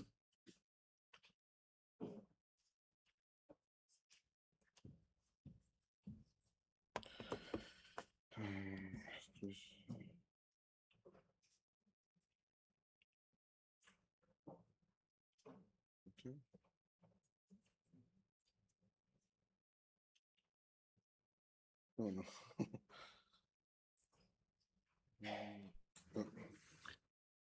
May I help you? Can you help me? There is one. This is for the next one. For the next slide. If you want return this one. Okay, now it's ready. I will change. First, thanks to the National Assembly Library for hosting us. I'm going to present a pilot project. Its name is Comparative Law Augmented, developed to explore how artificial intelligence can support the production of comparative legal knowledge in a parliamentary library. Yes. First,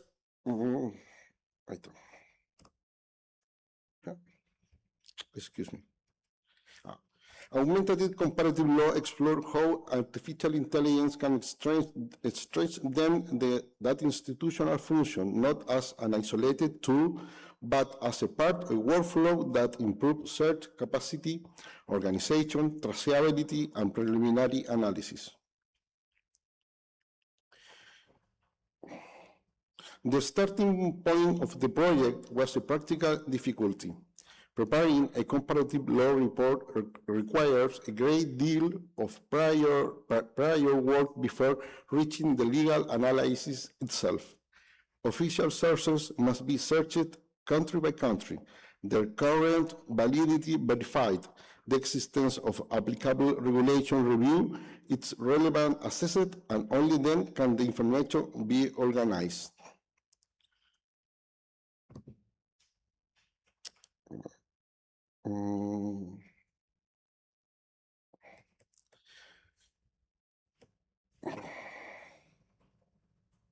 I have problem with the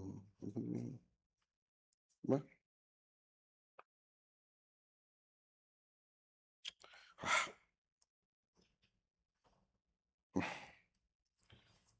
Excuse me. It's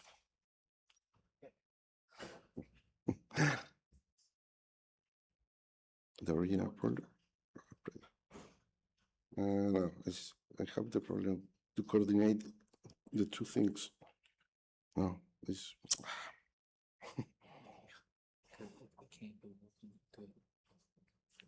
I have problem with slides. I think it's different. No, it's different with my notes. It doesn't go with them. Ah. Well, the slides you can go looking is different with my notes. So I'm going to continue with the notes.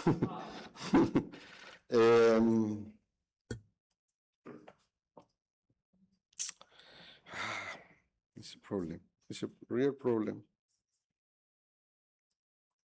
Well, I'm going to.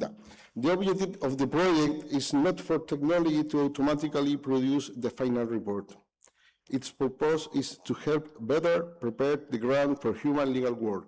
The system seeks to automate or assist the most tedious task: searching, organizing, classifying, visualizing, and ensuring traceability. With that, the lawyer can focus on what adds value: weighing, selecting, interpreting, and drafting.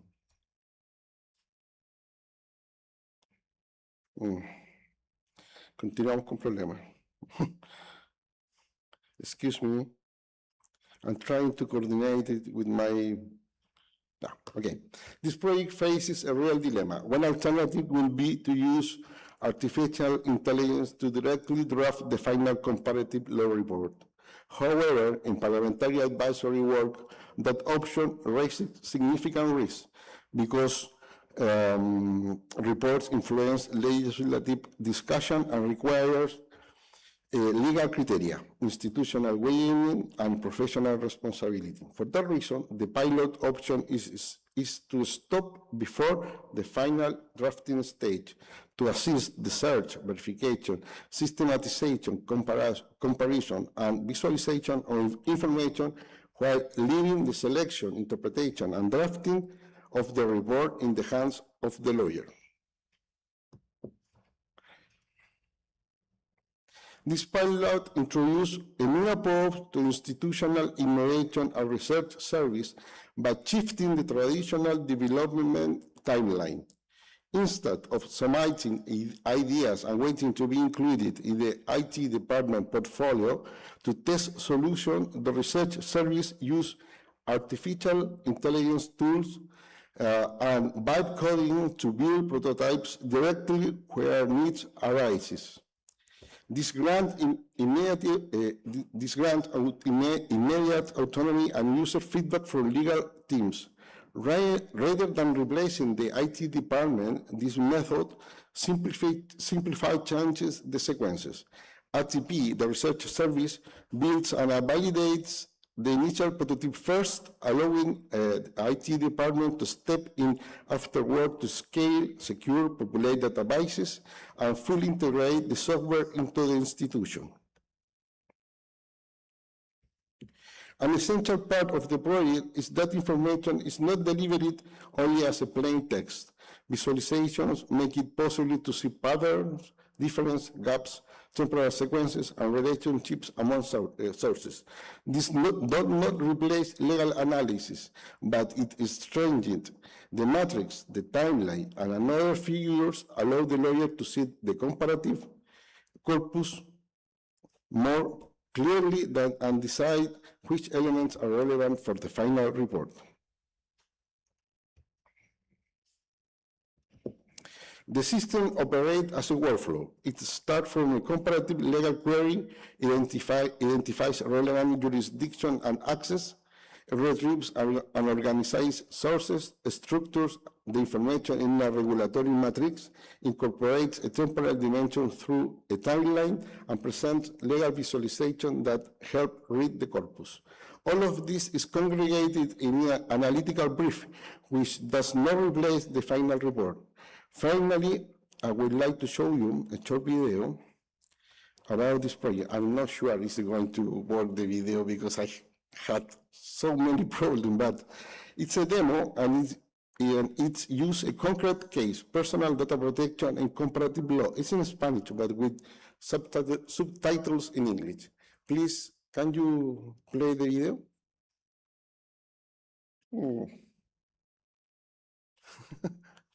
¿De video?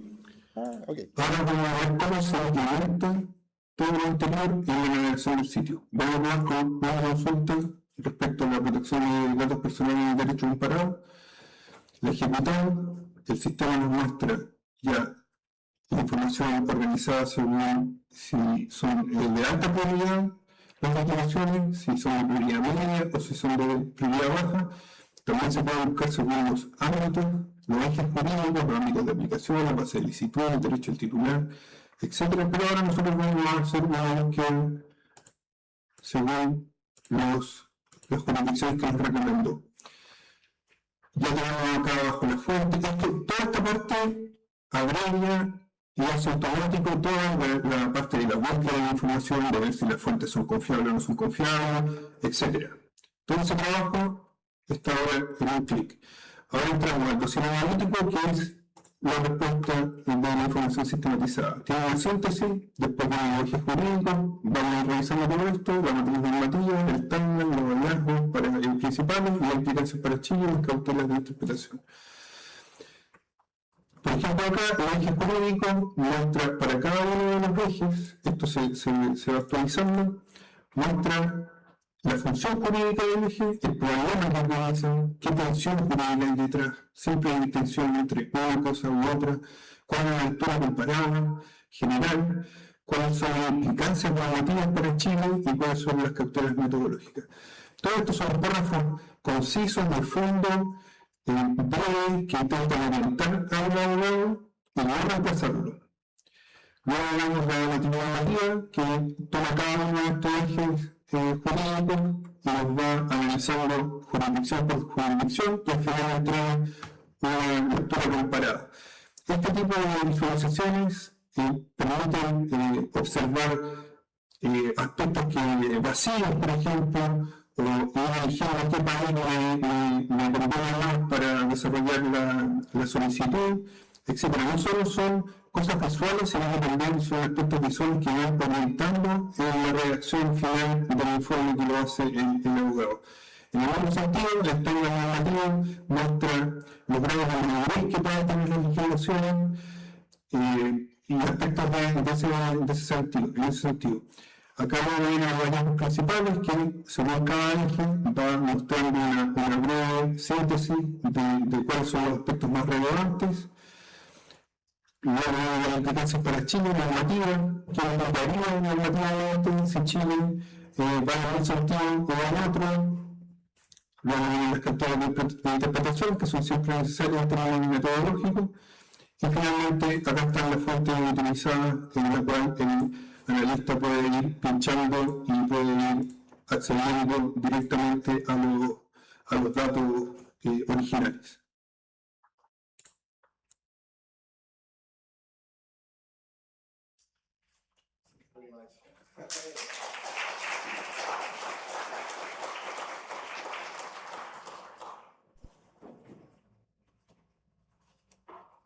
Thank you very much, Guido, for that very impressive demonstration. We're now moving on to our next speaker, Christine Ivory from Canada, who the title of whose talk is Raising Truth Sleuths, which sounds very interesting.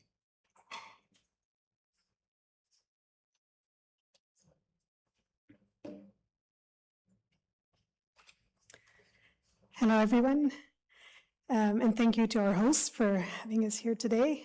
I almost want to say this is now for something completely different because it's not related to anything we've been talking about related to AI, but it is very much linked to our theme of truth, trust, and transformation. So I'm the head of the Library of Parliament in Canada, and Joanna's already talked a bit about how we're structured. Obviously as a library supporting parliamentarians and with a research service, but another one of our mandates is education and public education. So I'll be focusing very quickly on a fun resource, very lighthearted, but that is linked to a very heavy topic for all of us and for youth. So it's about raising truth sleuths and helping children to spot misinformation, disinformation about Parliament. So just quickly, as I've mentioned, as the Library of Parliament, we have for the last 30 years had the mandate to provide all of the education and programming for the public on behalf of Parliament. And so while our library is not open to the public, we are responsible for all of the public tours, for all of the education and resources that are available both in person and online to educate the public about Parliament. And so we take this work very seriously, and in the last year, we've revamped the majority of our educational resources online. So this is also an opportunity to plug that work that the team has done and to invite you all to look at our website, learn.parl.ca, to see some of the games and activities that have been developed. And so this particular resource that I wanted to share quickly with you is about fighting misinformation, disinformation. And I think probably all of you have been, those who have an educational mandate are probably looking at this and how to work with educators on this topic. What we have found is that in Canada, the critical thinking curriculum has changed and is much more targeted to the early years. And so our previous resources focused on critical thinking, and this type of product was really for secondary students. And we've now developed this resource that really targets children from the ages of 9 to 12. And it supports critical thinking, literacy skills, and always using a very fun and approachable topic that can be used by teachers, students themselves, and also members of Parliament and senators who might be visiting classrooms and looking for a very easy and fun activity to do. So the game is called Truth Sleuths, and it's students researching a fictional bill And we've tried to use something very fun and lighthearted and very Canadian, which is a proposed bill where the government provides everyone with a bottle of maple syrup. And so it's, as I said, lighthearted, but it works to evoke all the skills that students need to be able to look at sources, to find out if things, what they're reading is trustworthy, to identify biases, false and fake news, also to know how to seek help from parents and teachers to find reliable sources. And so there's various tips and tricks. It's available online, as well as some PDFs and hard copy tools, because like most of your countries as well, we have various levels of capacity for people to have access to our online and internet resources, and we still have schools in Canada where that may not be accessible. So we always still have printable material available through all of our resources. Just quickly, some of the learning outcomes. So learning to verify online sources, recognizing the AI-generated content, being able to distinguish fact from opinion, cross-checking information, and there's built-in tips to remind students of what to look for. So it can be done very quickly. It can be done with all of our fictitious tools, but obviously a teacher, an educator could choose to do this in a classroom using an actual topic and actual news articles and whatnot. And just wanted to remind everyone, if you have, we probably have presented on this at other IFLA Parl sessions, but as part of our educational resources, we always work with teachers. And so we find that by working with educators, we're able to reach so many more Canadian students. And we work with the National Teachers Advisory Committee with representation from all of the provinces and territories. And they help us with product development, testing, and we make sure that all of our resources align with the curriculum across Canada. And we always have lesson plans for the teachers and materials, answer keys, so that it's really clé en main, key in hand, where they can really have everything they need from start to finish to be able to use our resources in the classroom. So that, in a nutshell, is Truceless. I invite you to go find it online and tell us what you think of it. Merci, thank you.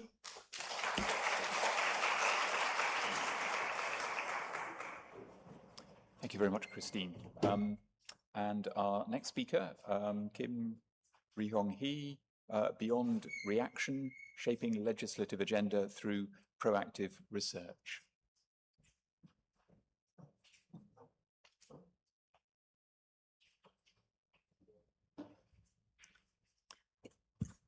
Good afternoon, everyone. My name is Ryung-hee Kim, and I'm from the National Assembly Library of Korea. I conduct research on English-speaking countries. Am I the last speaker? Okay, I thought I was the last speaker, so I thought I feel a little pressured to be very brief. Okay, anyway, without further delay, let me begin. Today, I'd like to share how proactive parliamentary research can help shape policy discussions. Our Foreign Information Division provides fact-based information in response to requests from lawmakers. Our work is largely reactive because we work on immediate needs of parliamentary members. And I think we all share one common experience. Lawmakers want their answers as soon as possible, preferably by yesterday. But in 2020, our division decided to be more proactive. In addition to answering questions from MPs, we began asking ourselves, what issues might lawmakers become interested in, for example, 6 months from now?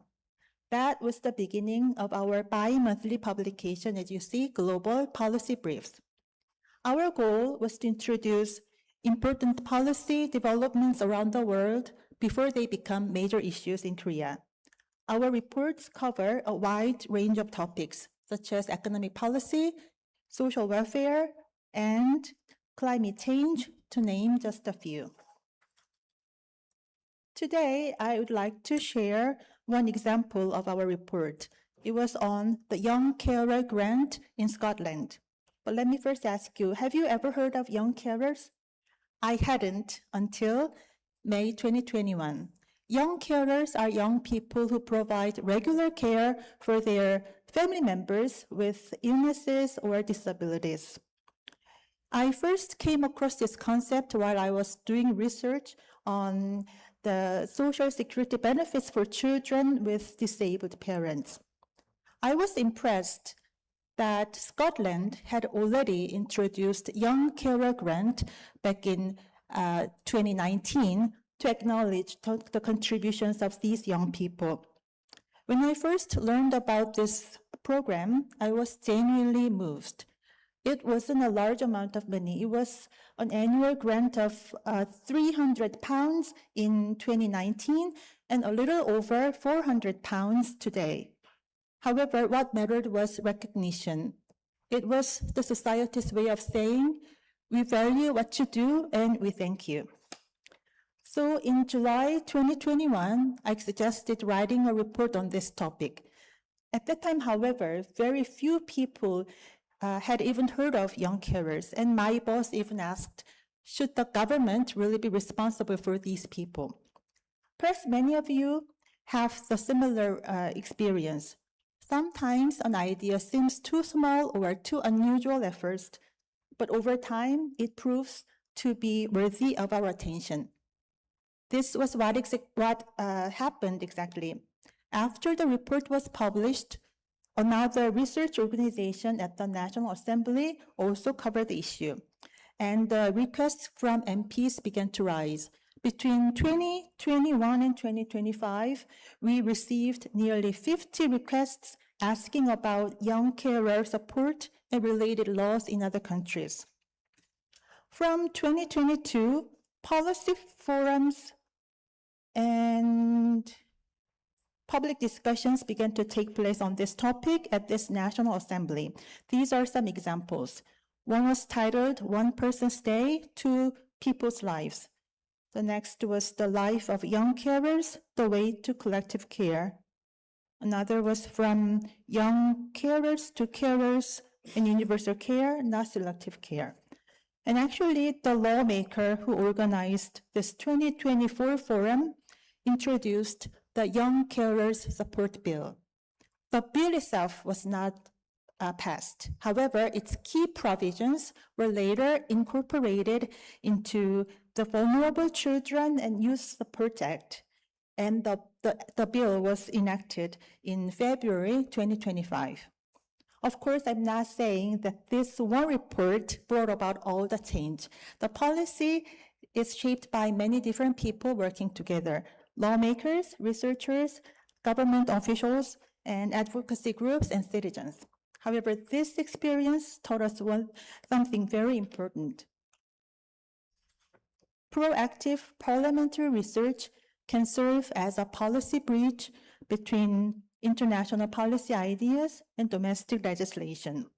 I believe this is one of the most important values our parliamentary libraries can bring together.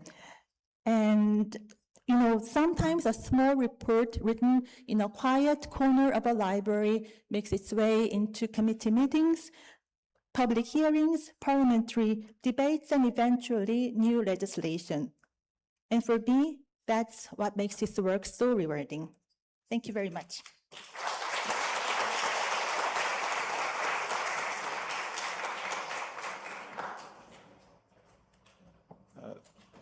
Thank you so much, Ri-Hong Hee, for that really inspiring example of the difference that our work can make. Now we have our final speaker, Shama Mafula from Zambia, I think, who is going to give us a short lightning talk on the Parliamentary and Information Library there.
What did they say? Yeah,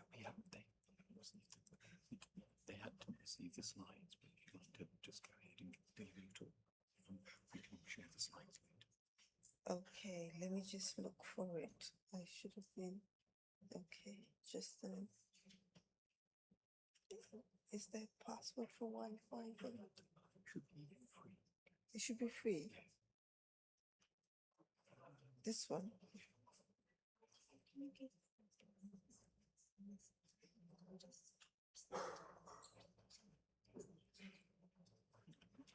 We can, it will be quick here.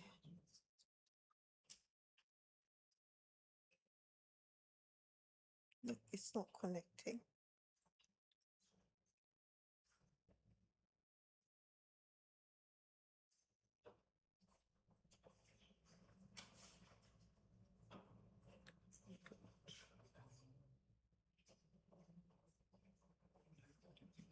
It's not this one.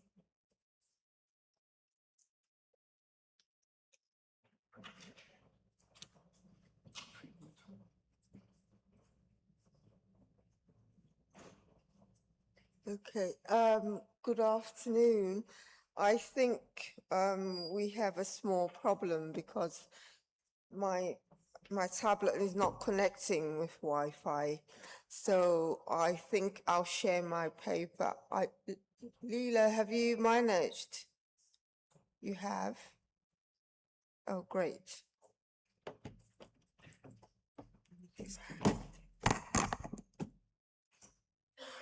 Oh, yeah, great.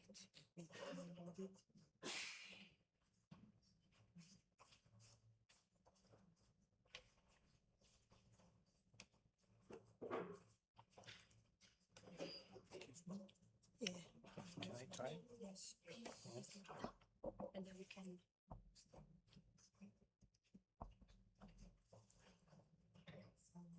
Sure. So there's the PowerPoint. This one? Oh, slideshow. Yeah. So Can you open slideshow?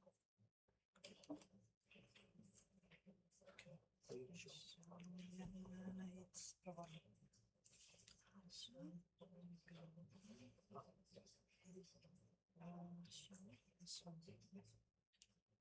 Okay. What is it? Okay, all right. So how do I go up? Can you help me? 'Cause I'm- Okay, thank you. I think we finally sorted it out. Right. To move forward. No, because I don't have my reading glasses, so I need help. You tell me one next. Okay. Good afternoon, and I think, thank you, Leela. We finally sorted it out, so I think I can start the presentation. This is supposed to be a sharing of what my parliamentary library is doing in terms of services. And I think the National Assembly of Zambia Library has been one of the libraries in the SADC region that has existed for a very long time. So basically, I think I would just want to give you an introduction about our budgetary process. We have an independent library and it falls under a separate directorship. It doesn't fall under research. Research is separate. Parliamentary research is a different department, but our library is really just on its own and reports directly to the deputy clerks or the management of Parliament. So we are basically autonomous. We are independent and are treated as such. We are able to have our own budget, and our budget is also part of the National Assembly budget. It doesn't fall under another department. It's on its own. It has a separate funding, and when the approval is done for Parliament, the library budget is also done separately. It's not done together like we fall under another department or another section. It's a directorate. So basically, I think I shall quickly go through. I don't have much time because you'll be able to read what we do, but I'll point out some highlights which will be quite interesting to everybody. I think basically we have a consolidation of our budget, and that helps us make our projects and our work plans for the year. We have an M&D strategy, and we try and make sure that every activity that is carried out in our library is taken on as part of our M&D strategy, and we have to report to the M&D department so that whatever activity, even this IFLA conference, has to be part of a management strategy. You cannot just come up and say, I would like to attend a conference or I'd like to attend a seminar. It has to be accounted for in the budget. So I think that's one of the most important things, because that's accountability. It makes sure that your work is involved with what is on the ground in terms of finances and how it will impact the services to members of Parliament. So I think that's one thing I wanted to point out. And because of our strategy, we also have to make sure that all the conferences, our memberships to associations are all part of the strategic plan. And the M&D monitoring process does evaluate what the feedback is from these conferences, because then you have to go back home and share what you have done in your conference and in your department. So it's not isolated, it is part of the plan for Parliament. And when the services of members of Parliament are being laid out, one of the most important ones is the information aspect. And that's why it's important that we have other strategies that make sure that we are part of the whole parliamentary structure. We have established information centers in all the constituency offices. Previously, I think in the last Parliament, we had 165 constituencies, but now we have, in the new Parliament, our elections are next week, and there will be general and parliamentary elections. So we'll have 200, about over 200, just over 200 constituency libraries and information centers. So that is why we need to have a strategy that makes sure that we align our library to the main strategic plan of the National Assembly. We are not separate from that. So we have been allowed to have membership to certain organizations and certain support structures like the Zambia Library Service. And this helps with the constituency information centers, because then the individual members of Parliament and the information department or the parliamentary reforms department can have budgeting for information centers. And as the library, we just manage the information centers. So what happens is we train the professional staff there. We do not have specific librarians there. We set up the information systems. We send information, both physical as well as the IT help us set up a link. We are connected to all the information centers. And if there's information needed, we will be able to share. And I think you've seen that there's collaboration with the 300 books, which were donated to Parliament, and we have been sharing with the information centers. Actually, what happens is when there is a tour of any parliamentary office by the presiding officer, we will we will have a staff from the library who will be able to join the constituency tour and be able to make sure that the information has reached there. And we have a library management system that also has cataloging and circulation and acquisition and periodicals management as well. So this is being shared with all the constituency libraries as well as at Parliament.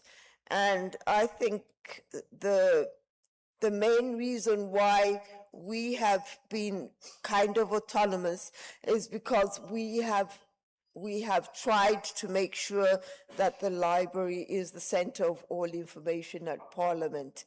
And I think I did not mention it in the slides, but the library is also in charge of uploading information even for the session. So we have to make sure that we are part of whatever is going on information-wise for members of Parliament. When the House is sitting, the order paper, the order of business, I don't know in other parliaments what it's called, but in our Parliament it's called the order paper, and we as library do upload that. When it's approved by the management, the Secretary Generals and the clerks, it's the library. So basically, as a library, we are the center of information in that way. We also do upload on our websites the parliamentary papers that also have to do with information that are papers laid on the table. And we also have to upload the ministerial statements by the ministers in the House. So it's the library that does that. So basically, we are part of every information aspect at Parliament.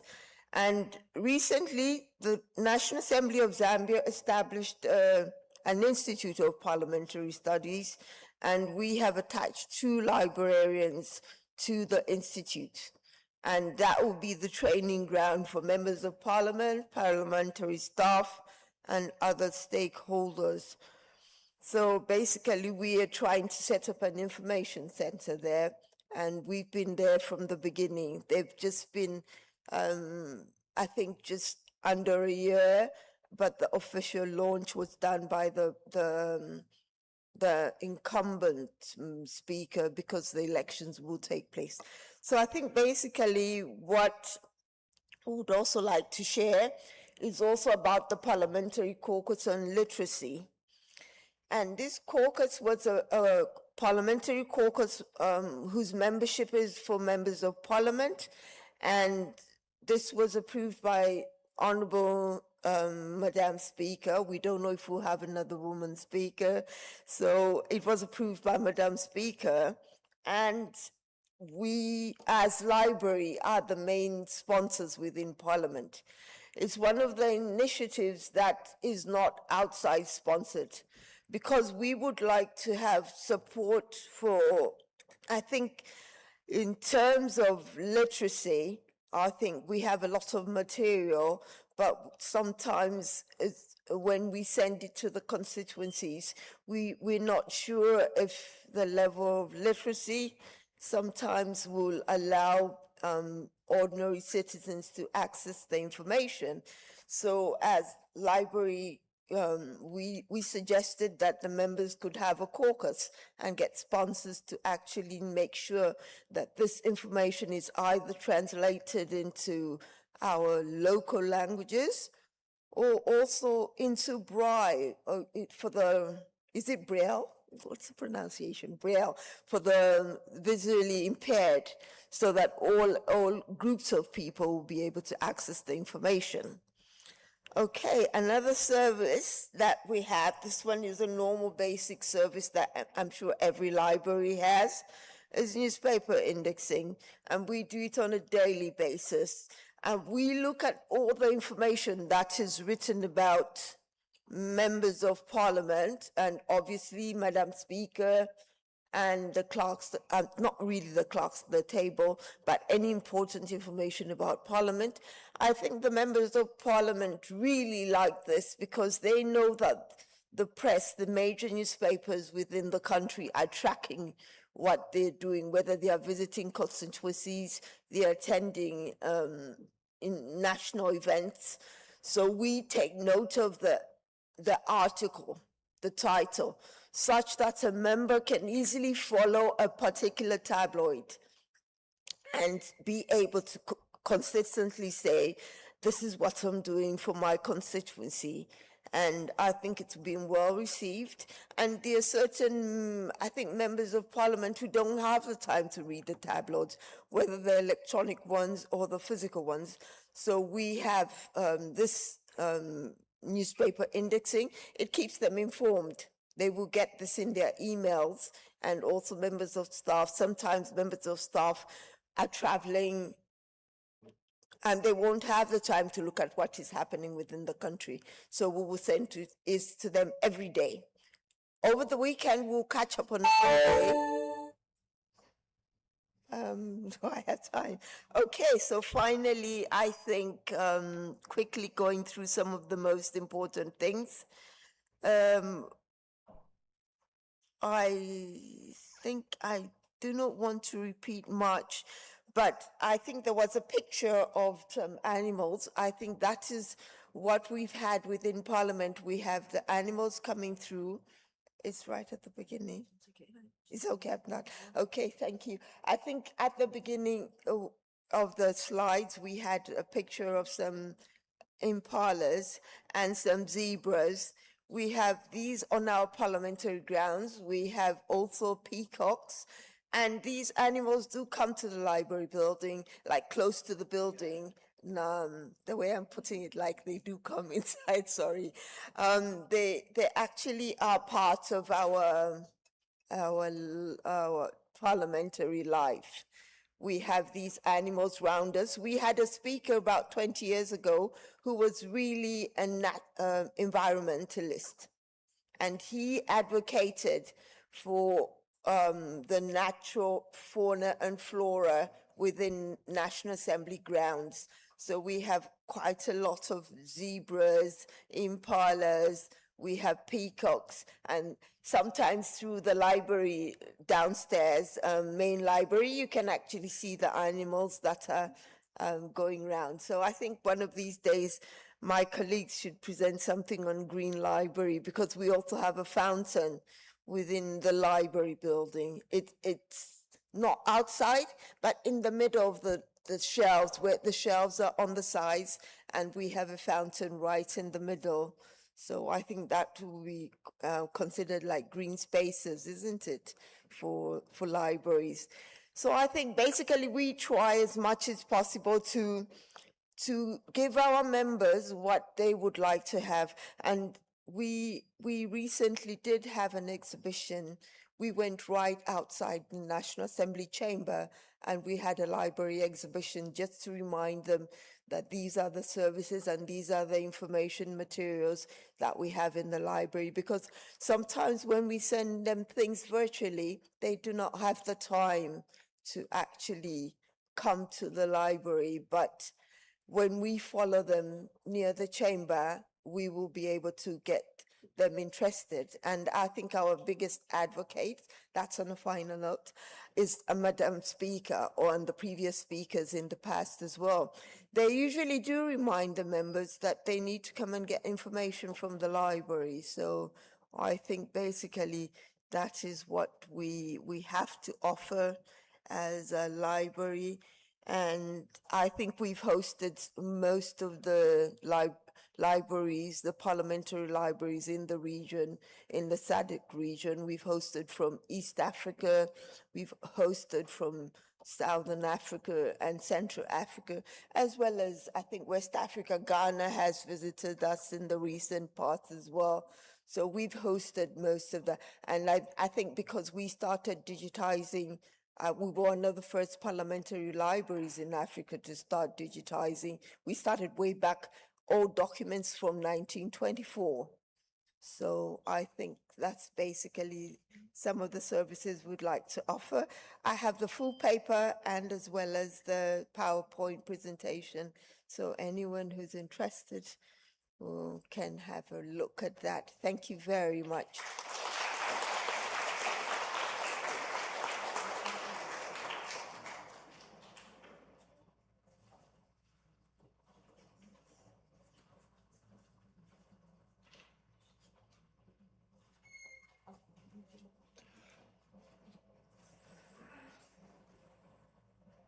Thank you very much, Sharma, and apologies for the slight technical hitch at the beginning of that talk. That brings us to the end of our presentations. We do have time for a couple of questions. If there are any questions for any of our presenters this afternoon, please do raise your hand.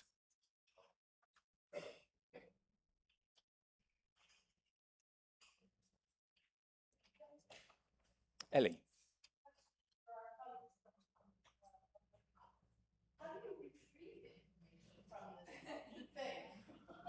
So just to repeat that question from Ellie. How do you retrieve the information from the synthetic DNA capsule?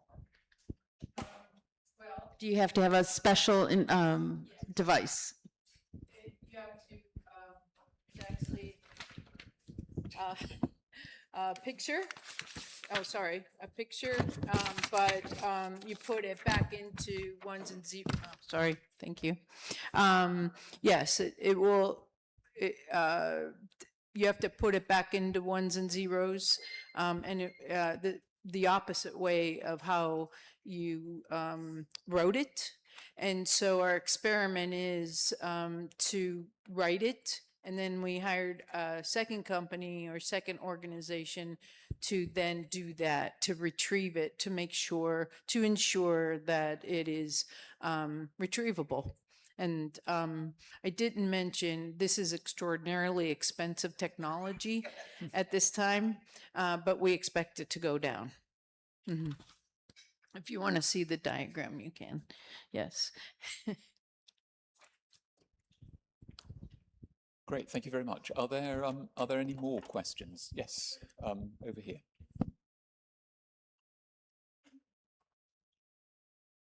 What's the...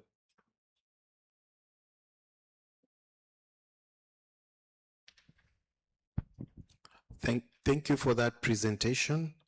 I'm John from Kenya, and on behalf of my director who is here and the team, we say thank you for having us here.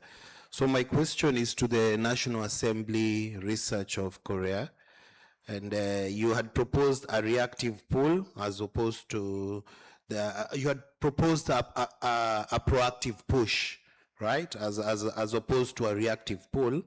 So how does the National Assembly Research Service decide which topics to brief before a request arrives? And how do you measure whether anticipatory products are actually used rather than adding members' information load?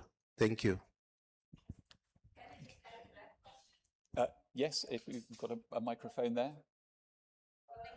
Hi. Following John's questions, how can you see that you're not actually promoting a certain agenda by proposing proactive work?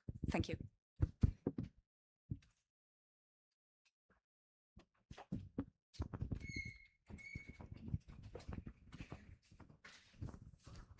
So I guess the first question was, how do we decide on the topic we cover on the global policy briefs?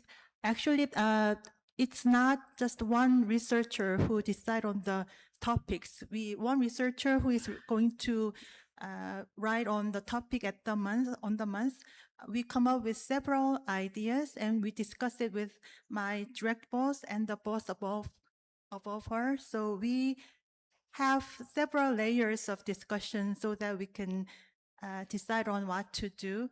And sometimes some topics come top to down because the managers and the leadership, they have other opinions.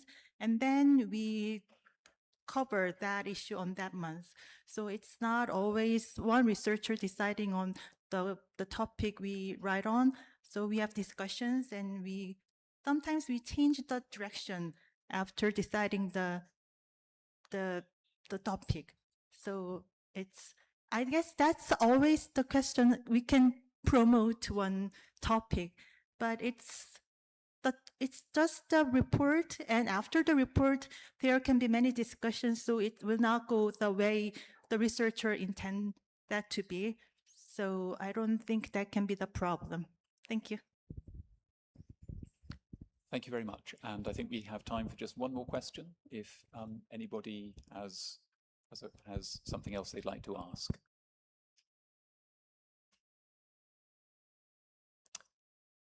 If not, then that brings us to the end of the session for this afternoon, the recorded session for this afternoon. Today's session has been streamed and recorded, and we're now bringing the recording of the session to an end, so that we've finished recording now. We will.